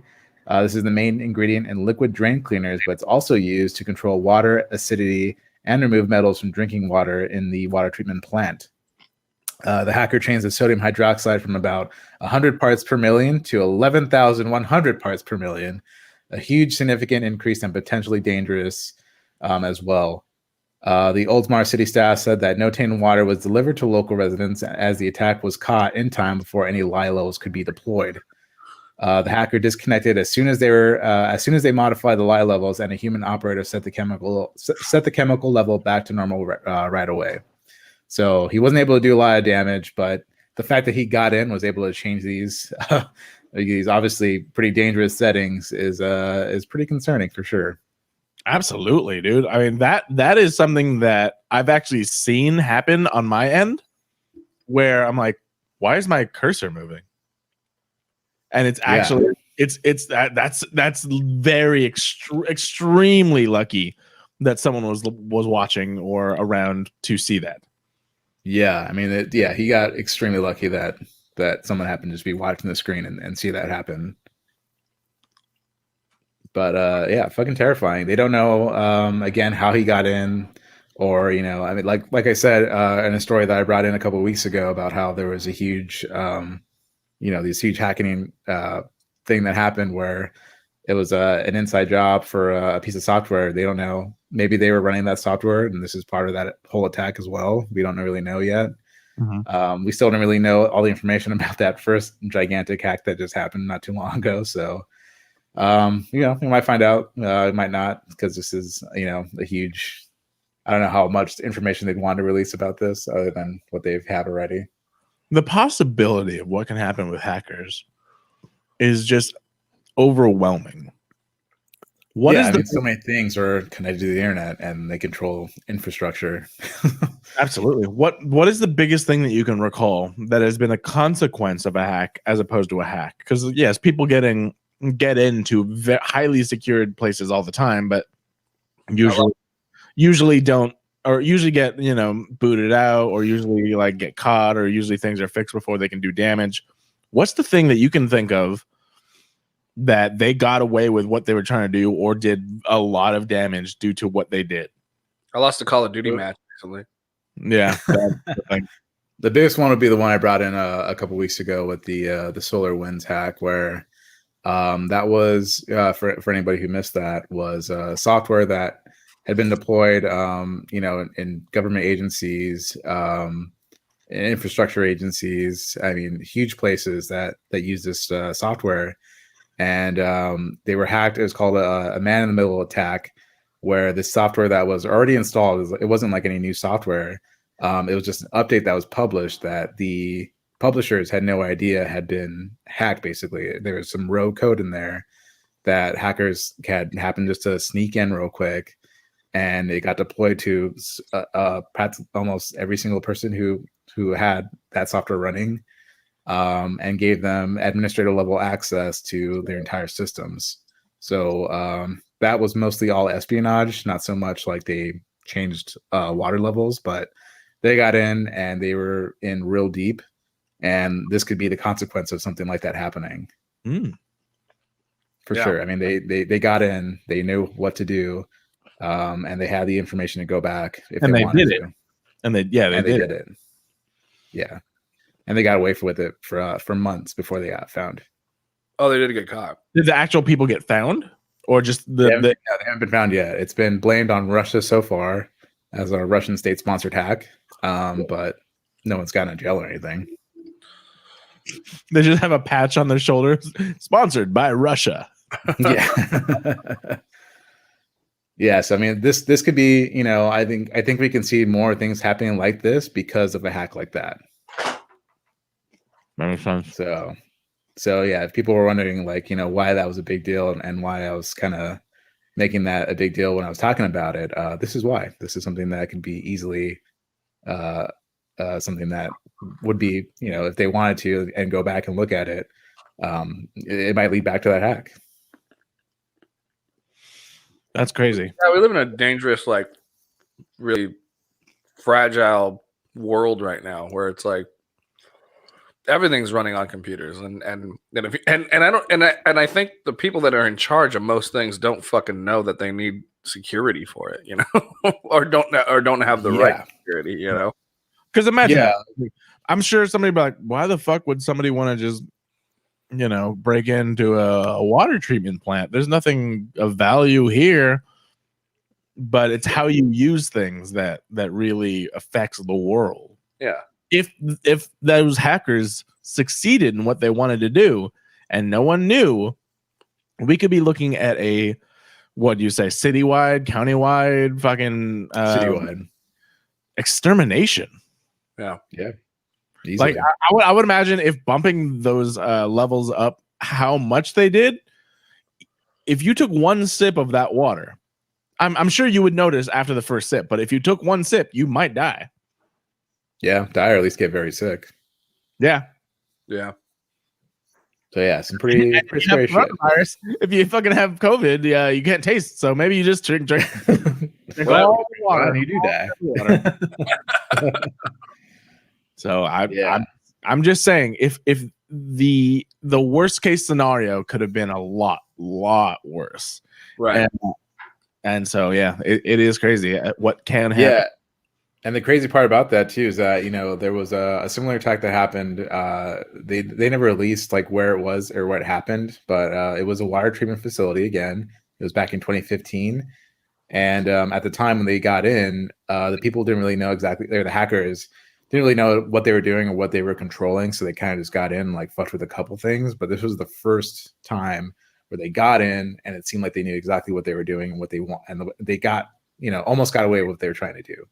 I mean, that's essentially just like that's a terrorist attack, right? Like, yeah, for sure. Yeah. It was probably the QAnon shaman's brother. Maybe. We'll see. All right. My next story here is CD Projekt Red game studio discloses a ransomware attack and extortion attempt. Oh, so shit. CD Projekt Red, you might know them from such games, great games as The Witcher 3, and some not so great games like Cyberpunk 2077. Have you guys been playing it? Fuck no. I beat the whole game. It was great. You just said not so great games. What's wrong with it? Well, there's a lot of some people. There's a lot of Okay, let me ask there's a you, lot of as your honest opinion, with what was wrong with it versus the actual game, was it actually a fun experience, or is it just like a fun experience with weird shit, or was it like unplayable? Well, I mean, I beat the whole game, so it wasn't unplayable. It was not unplayable. Yeah. I do see. I mean, like it had its problems. I mean, like any game does, really. Like, there's a lot of things that, you know, if you go back like to the beginning where they sort of like made these big promises and didn't necessarily deliver on them. I think the biggest thing, like why people were really like, so mad about it, is because when the game got released, it also, you know, not only did it get released for the PC, PS5, and the newer consoles, but it was also for the older consoles like the PS4 and what is it, the Xbox One X, Xbox One. Yeah, so yeah, that's Xbox One. The whole name for Xboxes are now just so confusing. I know. But yeah, so when it came out for those older consoles, it was literally unplayable because it was just whatever they did, it was just not ready for those consoles. It was not optimized for them at all. So people were like posting like, you know, videos of like just, it was almost looked like, you know, PS2 graphics where like things were just glitchy and it was unplayable. So, I mean, it got so bad to the point where like the PlayStation Store pulled the game completely off their stores. Yeah, not only that, it's So, crashing all the time too. Like yeah, it's crashing all the time. I mean, it was literally unplayable. Yeah, Steve had it on PS4. He said it was like unplayable for that first week. It was it was just crashing every goddamn minute. Wow. Yeah, but I mean, not to brag, but on my high end PC, it was like butter. I mean, it was a great game. Everything looked amazing. You know, it was what they wanted you to see for sure. Like better. And it was fun. I mean, it was a lot of fun. There, you know, like I said, it had a problem. It had its problems, but I played through the whole fucking game. The story was great. Keanu was amazing. He looked amazing. He was breathtaking. It's gonna be great. And it was fun. It was a lot of fun. But yeah, so CD Projekt Red was just hacked. They just disclosed this, I believe, on Saturday. The game maker published a copy of the attacker's ransom note in which the hackers claimed they obtained copies of the source code for games like Cyberpunk 2077, Gwent, and The Witcher 3, along with an unreleased version of The Witcher 3 game, which I don't even know what that is. But despite the threat of the sensitive leak, the game maker said it wouldn't be paying any ransom. They said that we will not give in to the demands nor negotiate with the actor, being aware that this may eventually lead to the release of the compromised data. We are still investigating the incident. However, at this time, we can't confirm that to our best knowledge, the compromised systems did not contain any personal data of our players or users of our services. So the game maker, the game maker said it already notified local authorities, and this is actually the second time the Polish company was hit by a ransomware gang. It fell victim to a similar incident in June 2017. They're like, our games suck anyway, guys. I'm not we don't have any money, okay? They're like, don't release it. It's fucking terrible. Yeah, like, everyone has those games already. Yeah, blame it on you. Yeah, I mean, yeah, that's the thing. It's like, well, if they, I mean, sure, it's a source code, which I mean, anyone can like really kind of fuck with, but the games that have already been released, so it's like really like, what are you gonna do with that? Yeah, what are you gonna do with that data? Really? Like, yeah. whatever. There are. I mean, I don't blame them for not wanting to pay. I mean, they can make some bootlegs. Yeah.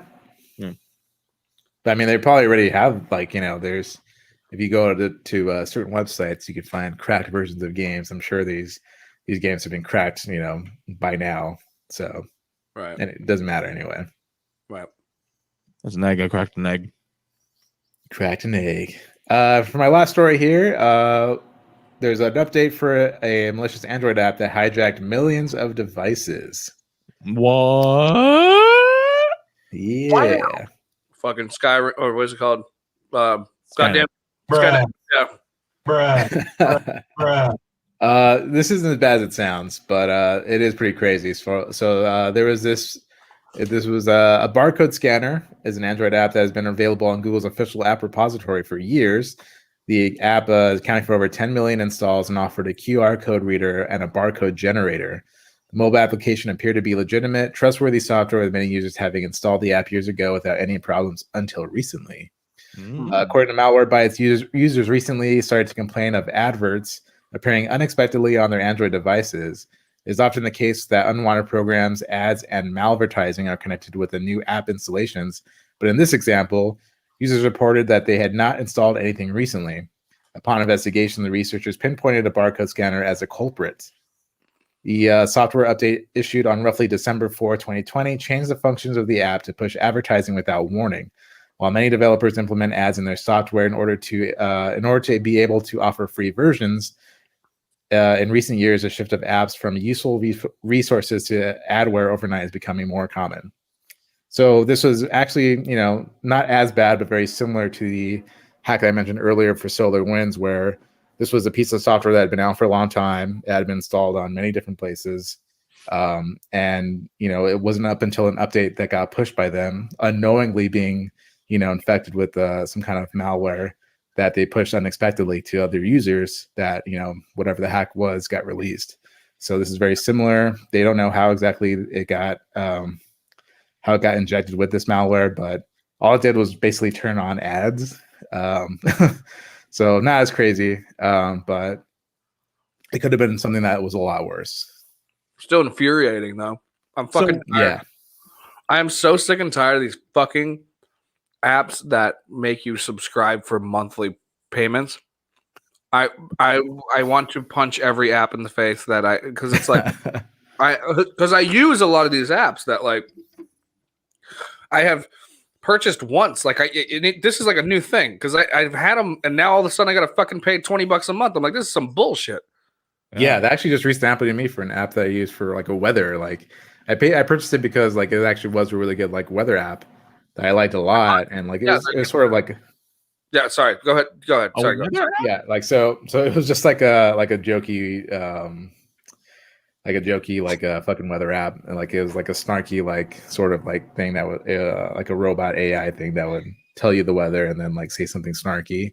Oh, It was also it was a very accurate like weather as well, which is behind it, which is like the main reason why I used it. It's gonna be 71, bitch. Yeah, so it says like it gives you the weather. It says look out your 55 motherfucking degrees. window. It's raining. Yeah. It says it's 55 degrees, and then on the bottom of it says, honestly, I'm just throwing darts at a big board with a bunch of different weather conditions on it. So stuff like that was really funny. But they just recently switched to like a paid service now. You have to pay monthly to get these like all these different features on it. And yeah, I was just like, what the hell? Like, I don't want to do that. So I had to uninstall it. So Wait, I does it do it automatically, or does it like ask for your consent? It asks for my consent first, so it's like once they push that update to make it like a now paid for a month kind of service, it like as soon as I got the update, it said like we're switching our payment methods now, and in order to access these features that you had before, where you paid for them already for a one-time payment, now it's going to be behind another paywall per month. It's like what? Like why? I'm not going to subscribe to a fucking app for weather. No, it's stupid. Yeah. Like, So I'm for you guys with iPhone, Siri, what the fuck is the weather? Yeah, it's ridiculous.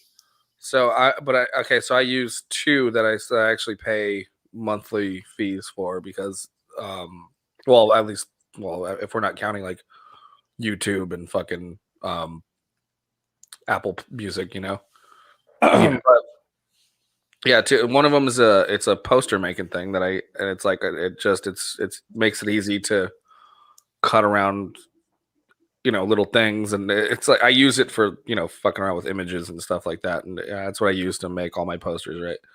There's another one that has fonts, and I pay for that one so that I can use cool fonts on these posters, and then another one is Splice, which is a video editing on your phone, which is makes it pretty easy. It's much better than iPhone iMovie, and those are the three. But even that's like fucking $30 a month, like on top of my regular payments, and it's so ridiculous. Whereas the first time I purchased these things, they were only like $5, $10, like right off the bat. And now they're monthly. It was one time. Yeah, it's fucking ridiculous.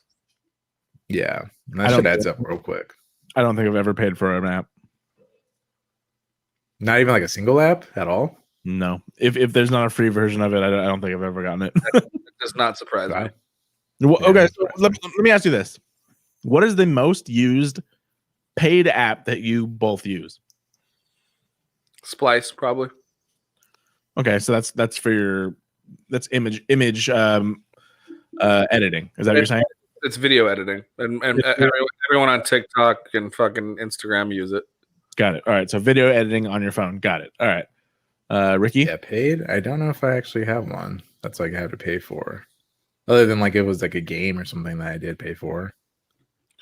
Probably like a couple of games I paid for. Okay. I guess it's just because I know now it's very different, but regardless, like I've always had the ability to do everything on my PC as I want it. I'm never gonna have enough time to where I'm away from my computer that I want to be like, I'm gonna edit a video on my phone. Or I would rather edit a video on my computer and send it to my phone and then upload it on my phone, which is a majority of what I do. Mm-hmm. Like if it's something that I post from my phone, I've edited it or done things on my computer to or what have you. And so like I'm like I know it. I'm sure they've streamlined it so that on your phone it's very easy, but I don't care. It's extremely simple to just use your phone to get it ready to post onto any social media forum. You know, it's like extremely simple, Yeah. which is why I use it, because I could do the same, but I choose not to, because when I'm using my phone and I'm setting it up, it's like if it's a video on my phone, it's already going to be like set up in this way, you know, because that's the way everyone fucking watches videos now. Or I'll reset it in something else and fucking. It's like I use 3 apps to make a fucking video. It's ridiculous. I have pretty good using iMovie. But it's pretty simple. That's what I'm saying. It's like I use 3 apps and then I'll make a thing, and then it's like it'll only take me like 20 minutes. Whereas like if I'm going through editing software on my computer, there's all these different things I have to do to make it like, you know, but it's like if I'm just doing a 30-second video, just boop, boop, boop, boop, boop, do fix it that way, whatever, post it. It's not a fucking big deal. Yeah. So like to launch my, you know, DaVinci editing pro software and fucking have to do all that and then resize it and fucking, it's like the phone version knows it's supposed to be posted on social media. So that's why it makes it so simple and it makes it quick. No, it makes sense. I totally understand why they are a thing. I just like, for me personally, I'm like, don't care. Enough to fucking just be like, well, yeah. I mean, obviously you're not in that. And the thing is, if you really needed to do it, you would watch how frustrating it is to do both of those things. And then eventually you're gonna be like, it's taking me an hour to make this stupid 30-second video. Why don't I just get an app? Absolutely. And I believe that they're there for the people that believe that they're better for their lives. They fit into their lives better. They are more convenient, which is, it makes a lot more sense. I think for me, what I'm doing, what I've done, there's like no point in me being like, I'm going to spend any amount of money on editing on my phone, which I honestly use my phone as little as I can. If I can use it on another device, I will. A better device, in my opinion, depending on what it is. I can't imagine one thing besides communicate. No, I don't even like it, by the way. I honestly don't, huh? What phone do you have? Galaxy S7, I think. Old. Okay. It does everything that any new. I mean, the camera is not as good as the newer versions of things, but it does everything that this generation of Androids can do as well. Yeah, I think it might be. No, is it 7? Like crash and explode. Yeah. No, it's literally never done that. So I'm just saying, like everything, I've never had a problem with it whatsoever. But I can't think of a single thing that my phone does besides being mobile that I wouldn't want to rather do on my phone. Even communicate. I'd rather somebody call me over some, you know, third-party app where I can just have like my wireless headphones, which I have, and I can just walk around and have things on my computer and do things on my computer. And if I want to do video call, obviously I can do something like this, as opposed to I'm holding my fucking phone and doing my thing. And I'm not talking shit about that because there's plenty of like, if I had a much more on the go lifestyle, much better. If I were always out and about, much better. If I, you know, all that stuff, I'm just saying, as far as things that my phone can do, all of this stuff that I have here at my house can do it better if I'm at my house, which is a minority. What you're saying is you want COVID to last forever, so you never have to actually talk on your phone. No, I hate it. If it ended tomorrow, I wouldn't come back for like a month. What you're saying is you'd rather sit in front of your computer for the rest of your life than to ever do anything mobile. If Thanos snapped and COVID was gone tomorrow, I would immediately book a flight out of this country. I would leave this country for like a month. I would hop. I'd spend a week. First one would be where is there some place that there's summer right now? Someplace tropical where there's sun. I want to go to the beach. Australia. Go to the beach. Then I would finish off somewhere where it's like Ireland or something. I want to go Italy. I want to go there. Greece. Greece sounds awesome. I want to go there. I want to go anywhere that's not my fucking house, Ryan. You guys gotta go to Amsterdam, man. I'm sick. Yeah, sure. I'll do that. I will spend all of the money that I've saved up to not be in my house. I mean, technically, you still can whatever you want.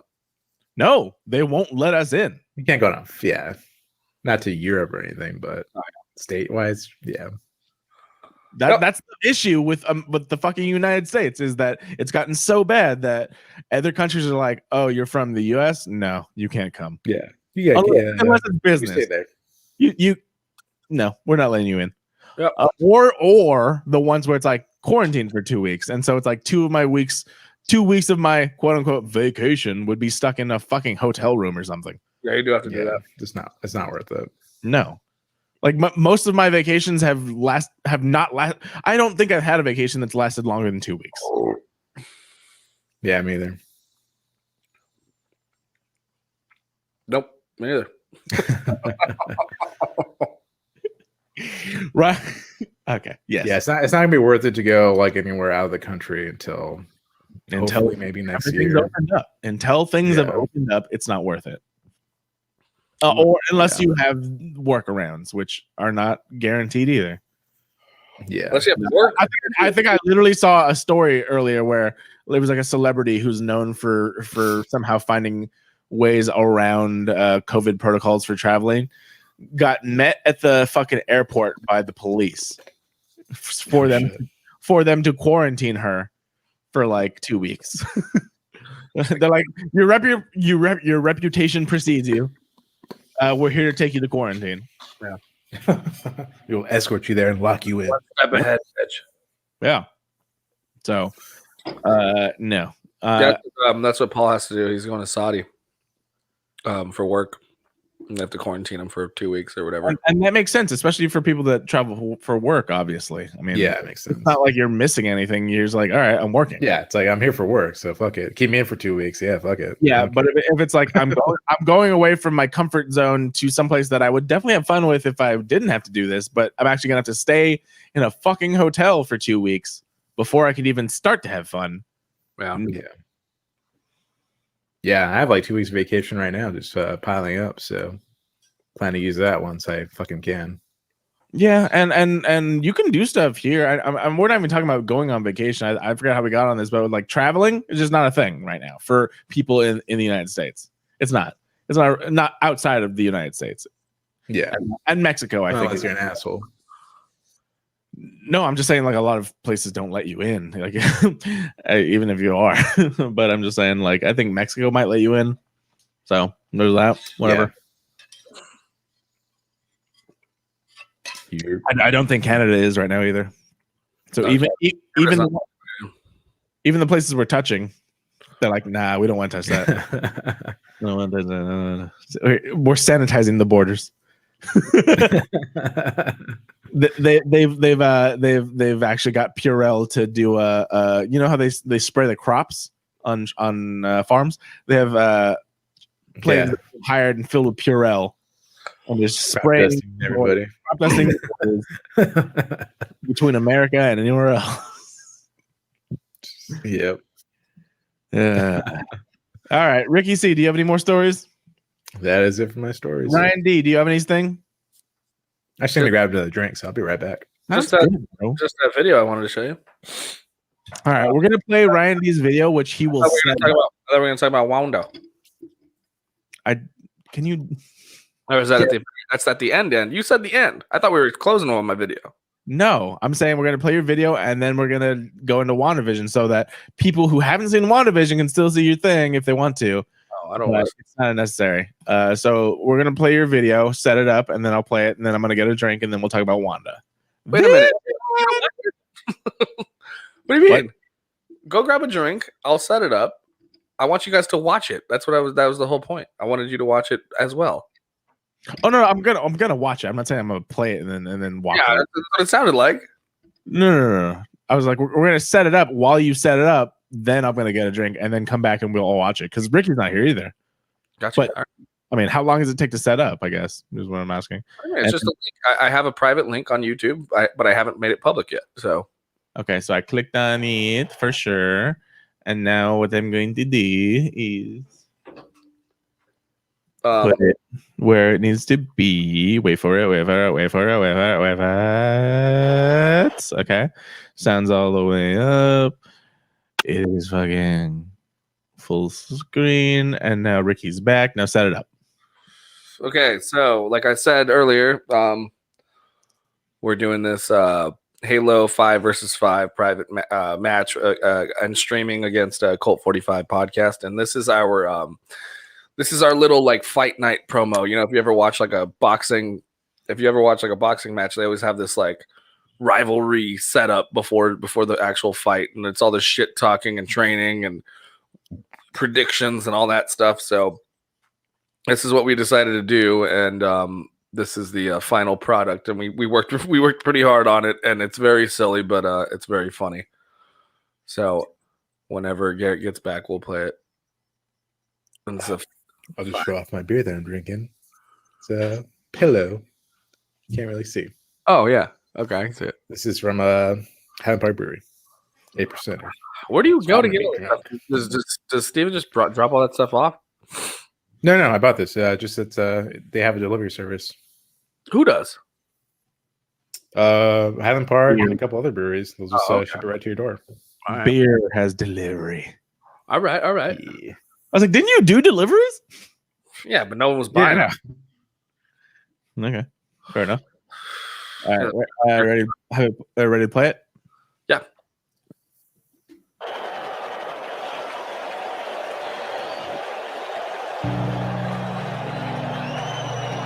Sachs waiting on deck, but the game right now is at the plate. High fly ball into right field. She is gone. Why do we compete? Some of us do it for fun. Others do it for glory. And a select few do it for country. But for others, it's personal. Flood again. We got friends there. Fuck all y'all. Fuck them. Fuck Whataburger. Fucking Texas barbecue. Get out, be safe. You can swim. Houston, we got a motherfucking problem. Brandon, you know how to swim, but fuck Houston. Say that shit again. Back into the fray. The battlegrounds of Halo is where this rivalry will be settled. There will be blood, sweat, Mountain Dew. First of all, Whataburger is fucking king. All right, if I hear you run your mouth about the goddamn patty milk or the motherfucking honey barbecue chicken sandwich, motherfucker, I'm coming to your house. I'm gonna beat your ass down and your mama animal style. All right. In and out is better. Whataburger is trash. It's not a competition. It's true. I mean, that's why they call it that. They're looking at it like, what is in this? And I hate y'all. Like deep down, I mean that. Like I mean it. You look like Ryan looks like a fucking teenage Mr. Miyagi. Mr. Miyagi, that's cute coming from a burnt Ninja Turtle. Fuck both of y'all. With competition comes trash talk. Eat my ass. Ugh. Wipe your feet before you come in. Wipe your ass when you leave, because that's what I'm fucking you. Ugh. It will take more than trash talk to settle this beef, Rugley. Both teams are sticking to a rigorous and unorthodox training method. I've been going to bed ashy. I haven't been using lotion for 6 weeks.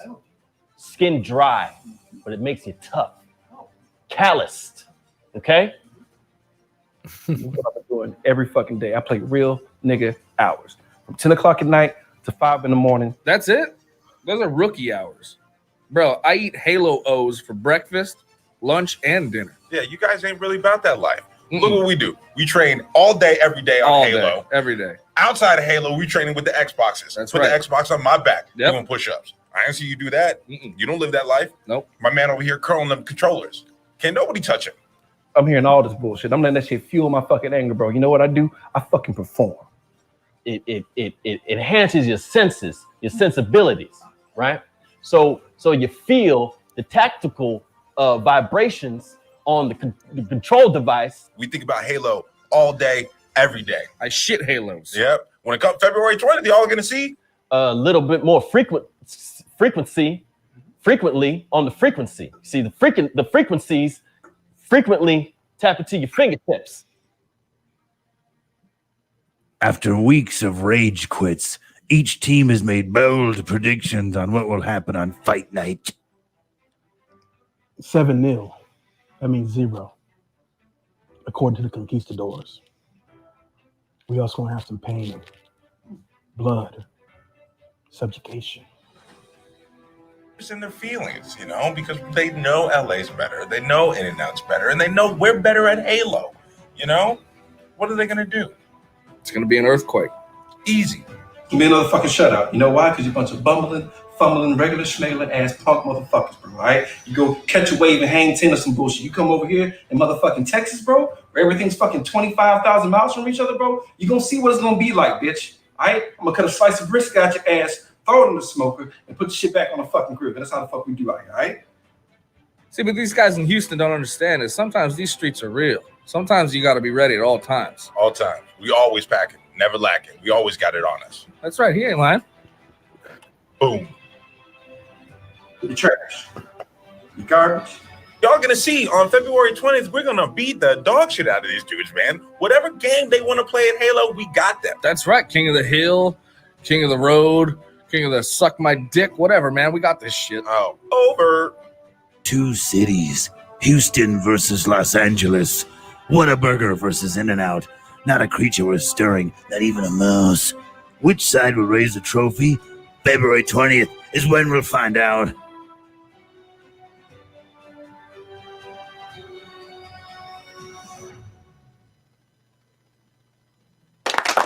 Fuck you.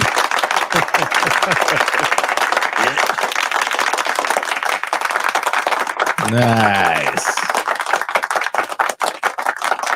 All right. It was super choppy on my end, but I don't know, maybe hope the stream made it. Okay.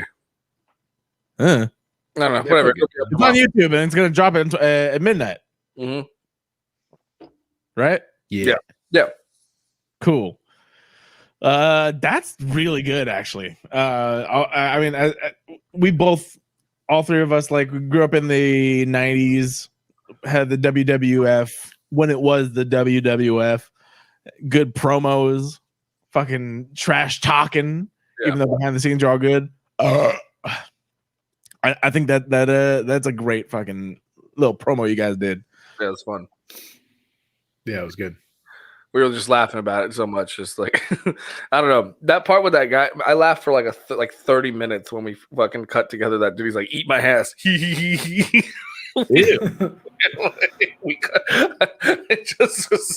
just looks like such a goof, you know. We're just fucking laughing at him so much.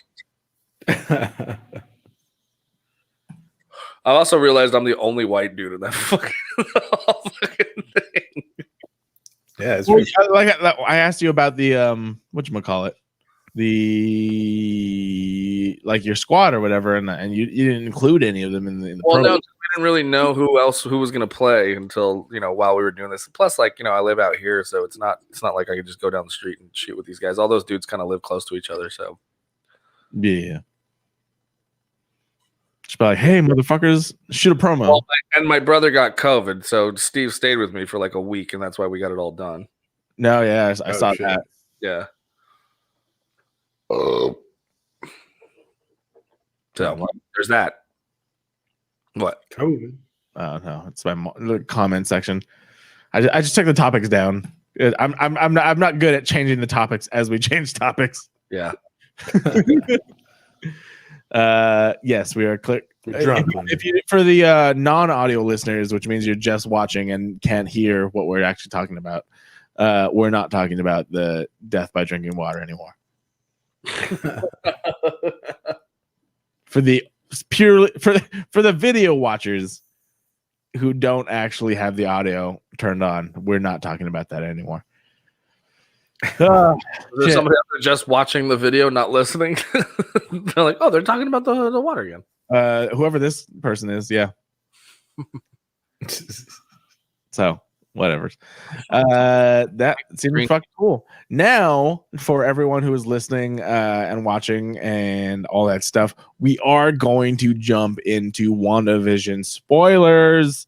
AKA, if you have not been caught up with WandaVision, then it's up to you if you want to stick around, but it's not our fault if you get spoiled. So this is your warning, and it will commence in 3, 2, After 1. The Wire, like Look at WandaVision. Look at it. I think here up isn't. I didn't want to play the fucking ad. We're not going to do the ad. It's the worst. I'm like WandaVision sounds dropped, and I'm like, oh, there's an ad. Never mind. All right, cool. We're doing WandaVision, guys. So WandaVision is now on the 5th episode of its limited series run, and I think it is pretty fucking cool.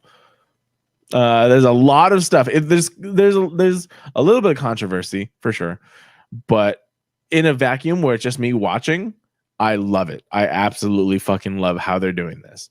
I love how it started and how they are slowly giving you answers, and they are not taking the lost route where they're giving you more questions than answers.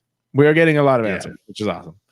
But we still do have a lot of fucking questions. We are on 5 out of, I believe, they said 8 or 9 episodes, but I think there might be 10. I think it's 8. Yeah. 10? Then there was a rumor that there was extra episodes. I don't know. That was a rumor. But motherfuckers. It might be. There might be. Maybe it's the end credit scene from Black Widow. They just drop it in as they drop the whole Black Widow movie as natural credits. Also, Ryan, what program are you using? I don't know. This is what StreamYard does to me. I don't know why. It's annoying, and so I'm gonna dip out and come back in, and hopefully it'll fix it. WandaVision right now. Are you using an actual green screen? Like, what's going on? Yes. Okay, yeah, because it just keeps flashing, and like I've noticed it, but now I feel like it's going more. It's going crazy now. I know. I'm running through OBS, but the thing is, I stopped using OBS because it did that. That's not why though, because this shit'll do that anyway. Even if I just switch the camera regularly and then put this fucking thing on, it'll still do it. It's this thing. Oh, okay, fair enough. Yeah. I mean, it's not horrible. I just like while I'm paying attention, it's bothering me. I'm gonna ditch out real quick and I'll come right back. All right, sounds good. Ricky C, you and I are both up to date with WandaVision. We did talk about everything up until last week. What do you think about this week's episode? And how do you do you have any hot takes about it and stuff like this? And why do you want a Jimmy Woo / Kat Dennings X-Files type series as much as everyone else on the internet? I haven't heard about that, but yeah, I do. You haven't heard about that? What? No. Yes.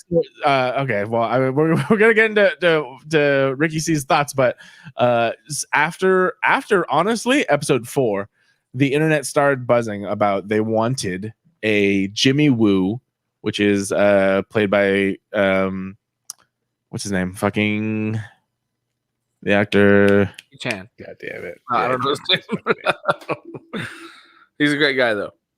Hold on, I'm gonna get it right now. So Randall Park. Yes, exactly. So you have John Krasinski playing Jimmy Woo, aka Randall Park, as the FBI agent. Who, of course, if you've been following the MCU, you've seen him in Ant-Man and the Wasp, and he is reprising his role here. And then you have Kat Dennings reprising her role as Darcy. I forget the last name. Darcy Lewis, yes. But I love this too. I honestly, this is one of my favorite things about the post Endgame stuff is some characters, understandably for the story, have been snapped. Other characters haven't, and I love that they are acknowledging the progression. Darcy Lewis was a fucking intern in all the Thor movies, and then after the 5-year jump, again, we're in spoilers. Like, she's a fucking doctor, and I love it. Of astrophysics. Yeah, it's been more than 5 years because I mean, what Thor? We saw her first Thor, right? Yeah. So since the last time we saw her, it was Thor: Dark World. But then all the way up until Infinity War, she was not snapped, and then she fucking continued her career, and she's a doctor, and it's awesome. Also, I kind of just love her as Kat Dennings, regardless. Yes. That's a me thing. But we all agree on that. Yes, exactly. Huh? Nothing. Yeah. And so, but the internet has been scrounging for. They've been saying that they really want a Jimmy Woo X-Files type series since they've seen episode 4 with, of course, Randall Park. I've read about that a lot. And a handful of people, not a handful of people, a lot of people have also been saying, also please put Darcy in there as well. Yeah. I agree with that one. Would I love to see one with Randall Park as the lead and other characters? Absolutely.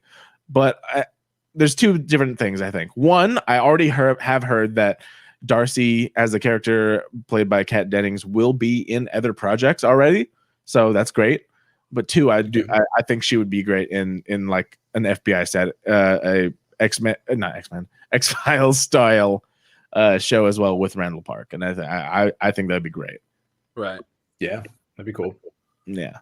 Going off of that, going in there, Ricky C, what do you think about episode 5? And so I think personally, this is probably one of the best episodes they've had so far. We get a lot of new information. We have the Vision sort of coming into this reality now as things aren't right, and snapping people out of Wanda's control for a bit, which was I mean, that was one of the great things that was part of this episode, where we see his coworker being snapped out of it for a bit. Yes. And yeah, I mean, like there's just so much of like me going, like, I think I said like, oh shit, maybe like 10 times in this episode. But then we get the WandaVision sort of like the show, but also Wanda and Vision sort of being that confrontation at the end, even with the credits rolling scene, where she's trying to she's controlling it, but also trying to evade the conversation that they're having having the credits roll, which was like a really cool thing that they did as well. There was a lot of good stuff in this episode that was it was giving away a lot of information. But the biggest, I don't know. I kind of want to ask you guys after I hear what you guys think about it, just because I have a question about it too. But the big reveal at the end, where we see a not so,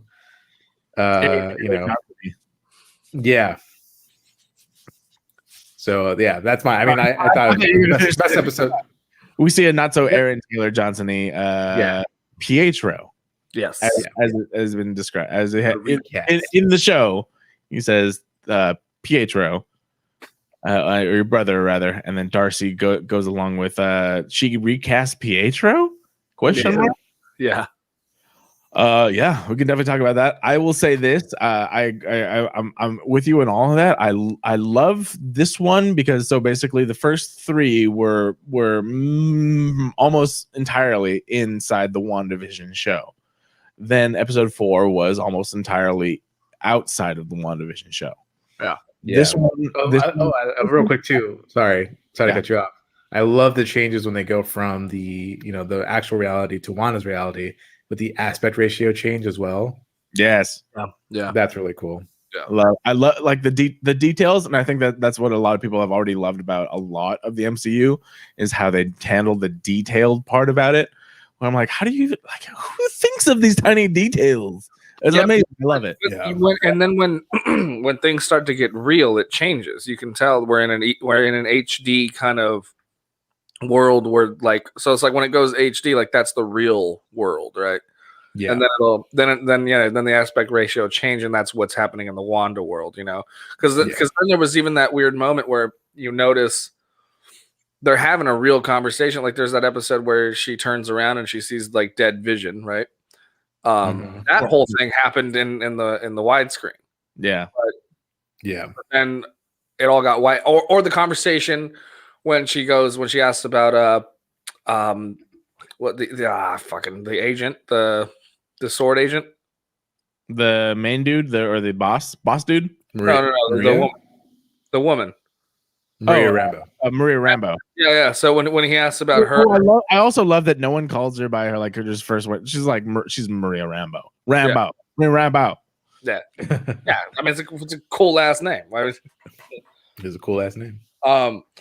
So anyway, so like that part where that first time we see when Vision shows up and he asks where she is, then there's like this weird kind of like Wanda's like kind of in a trance. She's like she had to go and she still has to fix the wall and all that stuff. All that stuff is still widescreen. Yeah. But the version we saw was just that aspect ratio, and it was like re-edited differently, Right. Yeah. And after 4 and 5, I love the fact that like somebody's editing the show. Like something is changing, but in turn, and I love that, and I really want to know what their explanation for that is. Not just the like what's happening, but like someone's actively editing the show. And I have my own theories about certain things about stuff like that, but it's so interesting that how intricate this show is, but how entertaining it is if you're not all the way in. Because I've asked this to numerous people who are my friends that like are not as heavy into it as we are. And I'm like, I'm very interested. What do you think about WandaVision as someone who's just like, not, I wouldn't say just casual, but like definitely don't look into like as much as the MCU that we do. And then I'll say this, like some people said they couldn't get past the first 10 minutes of episode 1, and that's understandable. That's exactly what I was talking about. But I told them, I was like, I'm curious about this. I was like, try watching episode 4, then go back to 1 and see what happens. They just haven't done it yet, so I'm still I'll come back with that answer. But there's other people who aren't fully invested, and they say they love it from the beginning to the end, and they don't know what's going on, but they're interested in it, and I love that. Right. The fuck was I gonna say? I forgot. I was gonna say something. I forgot what I was gonna say. Well, I mean, so what Garrett was kind of saying in the beginning, what ties into like your, someone saying that they're editing when Darcy says that someone's editing the feed. Then we get the Wanda and both Vision when they're having that confrontation in this episode, and Vision says that he doesn't remember what happened prior, obviously because he died. But also now we hear Wanda saying that she also does not remember what happened prior to Westview. Do you believe that she's actually says that? No. Or do you think she's lying? I think she's lying. I believe her. I don't. Yeah, I don't know. I don't know what to expect yet. So I want to say she's lying, but I don't know. If we're gonna get specifically into that, give me 1 second as I put myself in a correct position, so that first and foremost, where is she? I'm there. What are you doing? You're drunk. I'm drunk. I love Catherine Hahn. Yeah, she's great. Yeah, I love she's her. great.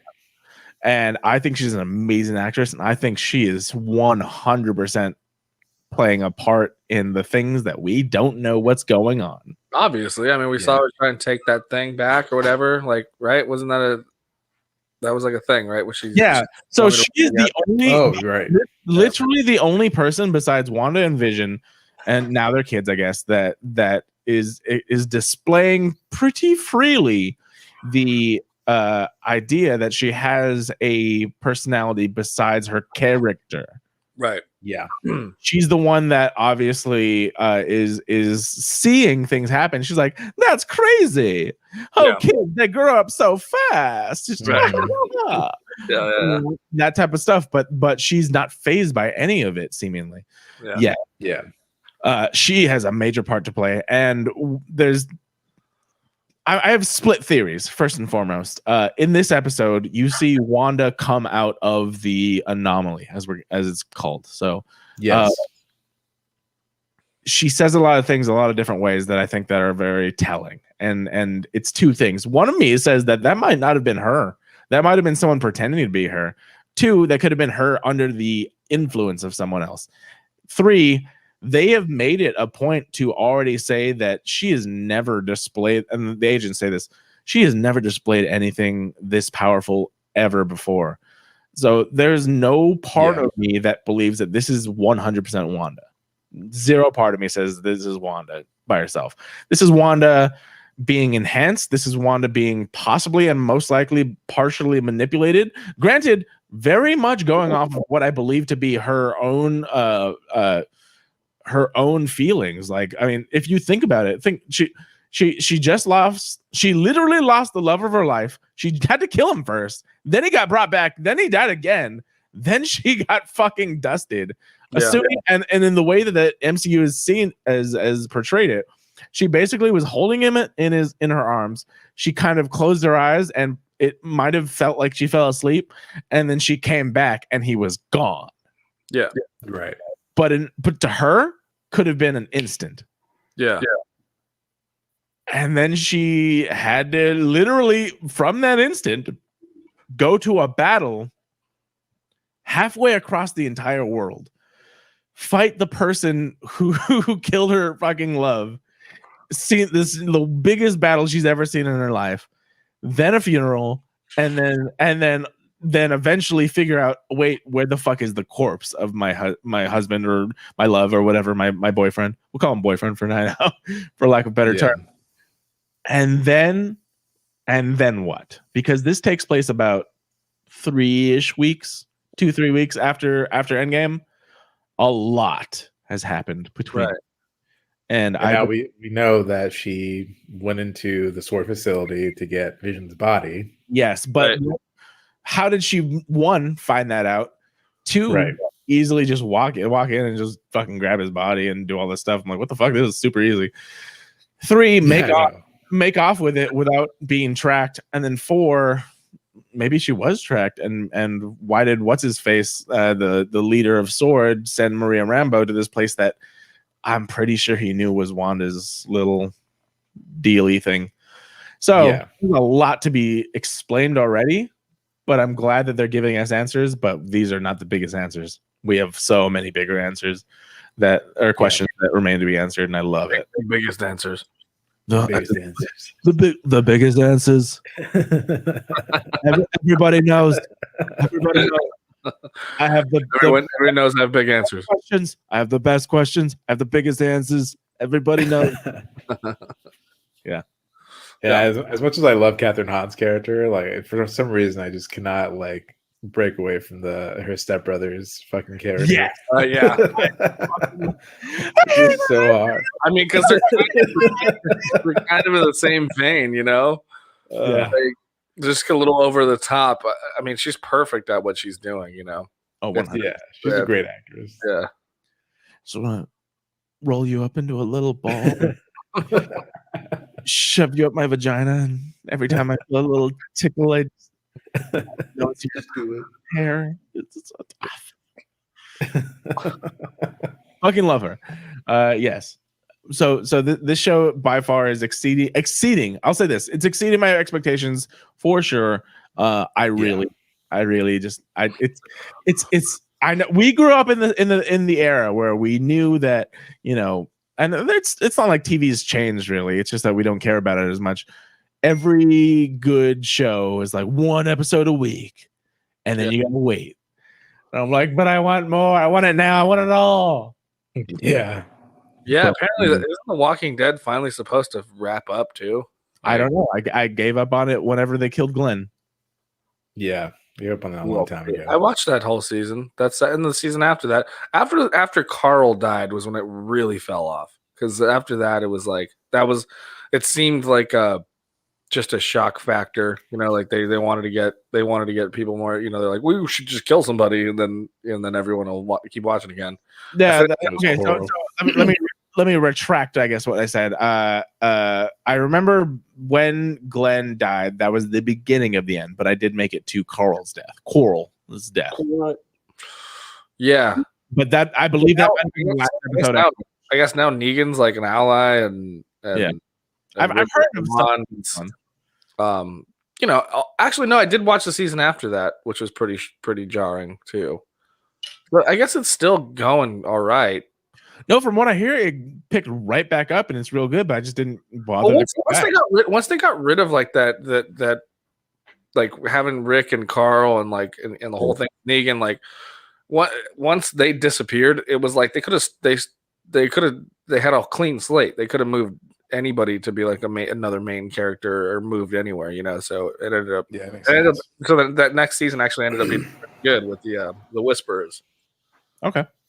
Yeah, I heard a lot of good stuff about it, but I feel like I'm kind of like now too far behind. Where it's like, do I really want to go back and like? I mean, it's only before it got better. You're really only like 3 seasons behind, I think, maybe 4. Yeah, maybe. There may be a day where I go back and I watch the rest of the Walking Dead. Because aren't they all on Netflix still? If not on like, you know, you can watch them on AMC. You watch 2 episodes a day without it, like for free. Okay. Yeah, I don't know. I'm not too sure about that. So are you caught up? Me? No. But I think I'm only a season behind. I think this last season is up on Netflix, so I could watch it, and then this one that they have on now, I haven't watched at all. And I didn't watch that last season at all either. Okay. So I'm like 2 seasons behind. But so there's one on I'm now. actually curious how far I'm behind. Yeah, I don't know. That chick behind that guy's. How many seasons are there? Is that the one? Is there a walker in your house right now?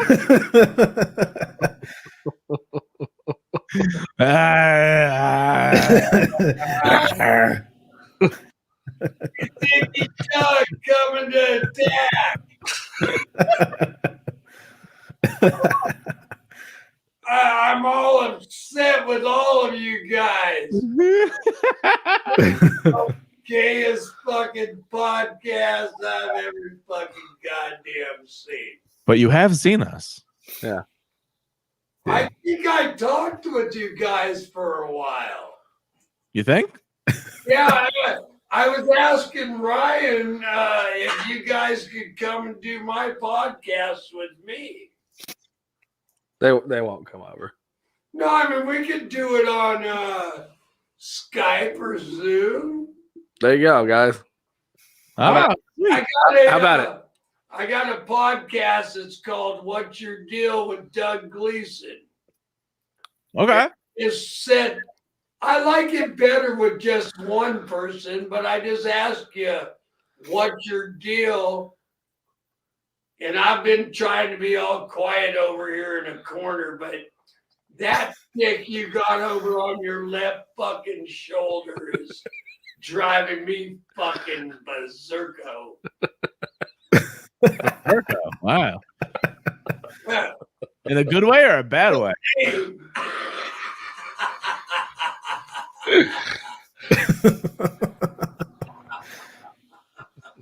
Wow.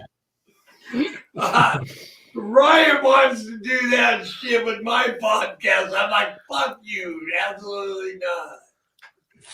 Fuck! No! God! That shit probably sounds like. Yeah. You know what you got to do? I'm sorry for interrupting. I truly am.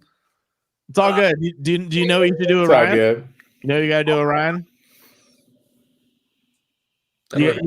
You just got to grab his dick and twist it. He likes that. Do it. I truly apologize for interrupting. It's all I'm right. sorry. We're almost wrapping up. Just give me a minute. You're all good, bro. We're all good. Yeah. All right. With any last thoughts, kind of, or I mean, we don't have to do last thoughts. Any more thoughts on? I don't know, man. I think at this point they finally did that X-Files thing where we're completely on a fucking like, okay, now what? You know, now we got it. It's like they said, you know, we finally got that. We got that big reveal with her. I mean, they're definitely setting us up for this crossover fucking multiverse type thing, right? Like crisscross. It's you know, I think this is a good way to do it. It's not as I don't know. I have just so many questions, and I hope they really execute it the right way. You know, need answers. Yeah, I mean, this is the first time we've ever seen the X or an X-Men in the from this Fox universe on camera or in you know, in a scene with somebody from the MCU. You know, it's fucking We didn't even jump into that. So that further, I think further supports the theory that I have that someone else actually is in charge.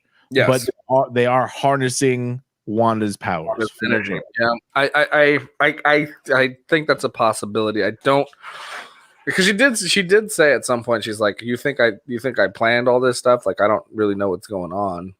And then right, how it started. So that's what I believe is going on, is that she maybe before this happened, she might have known, but maybe not now. Yeah, but then how that started, I believe now that there is legitimately, she is an engine and someone else is behind the steering wheel. But if somebody was actually controlling her, don't you think she would have just taken out everybody who was outside when she walked out with the drone? I don't. I think so. Would that have been a good idea? I mean, that would have been really stirring the pot. Horrible idea. Walking out with a drone and then threatening, and then they're just threatening to leave. You know what I mean? Like they're not going to. The second she did that, they would have literally done everything they can to have take it all down and ruin whatever plans they already have. So the minimal amount of interference that they cause is going to be something that's good for them. They're just be like, hey, don't fuck with us. Like, we'll fuck your shit up. Versus we're actually going to. This is what I could do to you if I wanted to. Which is, if she actually fucked their shit up, they would get literally all the people that they needed to do stuff. Which they would move Doctor Strange from 4 movies from now to right now. They bring him back up. You got to change your shit up. Bring him in. So Steve and I theorized that she may be the main villain in Multiverse of Madness. This is setting that up. There's 2 parts of me. The main part of me, though, I will say doesn't want her to be. However, if she is, I want her to be under influence. It can't be just. I don't want her to just be like, oh no, I'm back and my fucking boyfriend is gone and I'm crazy now. Like, there needs to be a very and there's tons of precedent for this in the comics and stuff like that, where there are master manipulators of all sorts of characters, great strong characters, and that's fine, or not fine, but like that's one thing. I don't want this to be Wanda becoming the villain because she's sad. I don't. Right. Yeah. I agree with you that for sure, but I think whatever's manipulating her is going to manipulate her in a way that we'll see, tenfold later.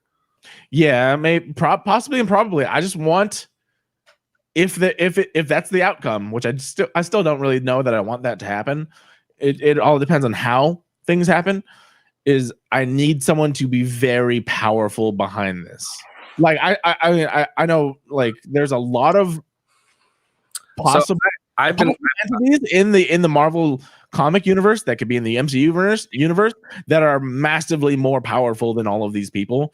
So I want them to be like actual puppet masters, and I want to see something like that. I've been throwing around the theory of Madam Web, and I think I hope and I think I might be right. Okay. Yeah. Madam Web, fucking new rock stars love Mephisto. There's so many other They've also mentioned Madam Web too, because of this whole idea of Spider-Man being in the multiverse, multiverse of madness. Like Madam Web is very manipulative in that multiverse thing too. So I think this could quite possibly be that kind of tie-in. And there's those Beyonders. There's a million bajillion different ways they could take this. I just don't want it to be a story of this woman was very sad that her boyfriend got killed. And they're not going to do that. She's crazy. They're not going to. That's the DC move, dude. That's what they're going to do for fucking every other. That's what they've done. That's what they did with Wonder Woman 84. And that's what they're going to say. That that's not far off from Wonder Woman. She's like, my boyfriend is gone, and it is like, like she's what fucking still not over it. When was World War I? The 20s? Yeah. It was like 60, 70 years, bitch. Get over it. Yeah. She was like, oh, but he's gone and he's back and he possessed his body. I'm gonna fuck this body. Yeah, weird. Really weird. No, the World War I started in 1914. It ended in 1920. Oh, not even 20. 1920, yeah. It ended in 1920. So yeah, it's almost a full long time. century. Yeah, almost a century. And she's like, "Oh, Steve Trevor's words, not even his voice. Steve Trevor's words coming out of his body. I want to have sex with it. Also, I can fly, but not in the 2000s, only in the 80s. Yeah. Oh yeah. This is my Gal Gadot voice. Oh yeah. Yeah. Whatever. God damn. Yeah. Okay. We're not going to talk about that anymore. Yeah. All right. Anything else, you guys, before we wrap this up? Nope. No. I'm very excited to see what comes next.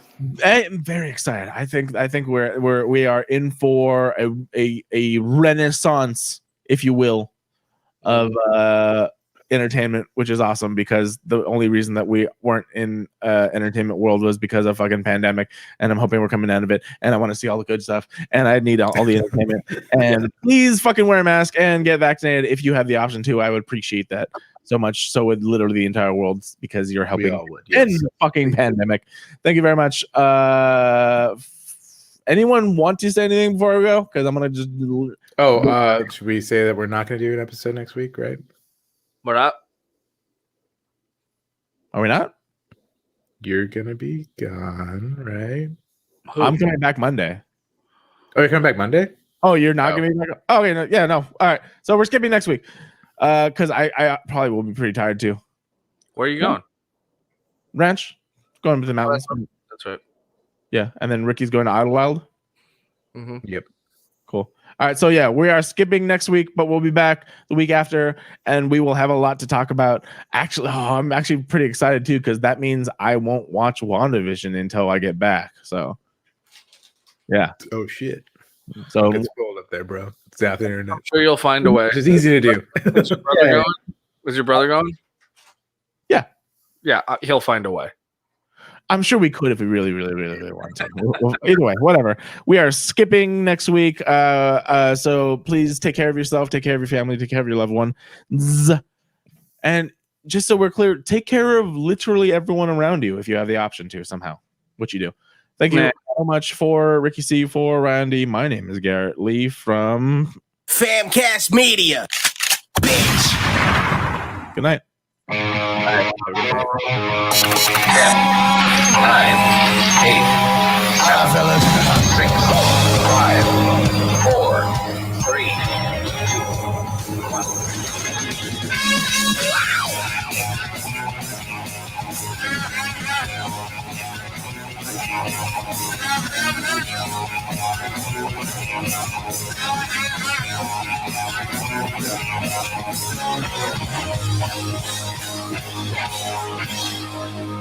Hit it already.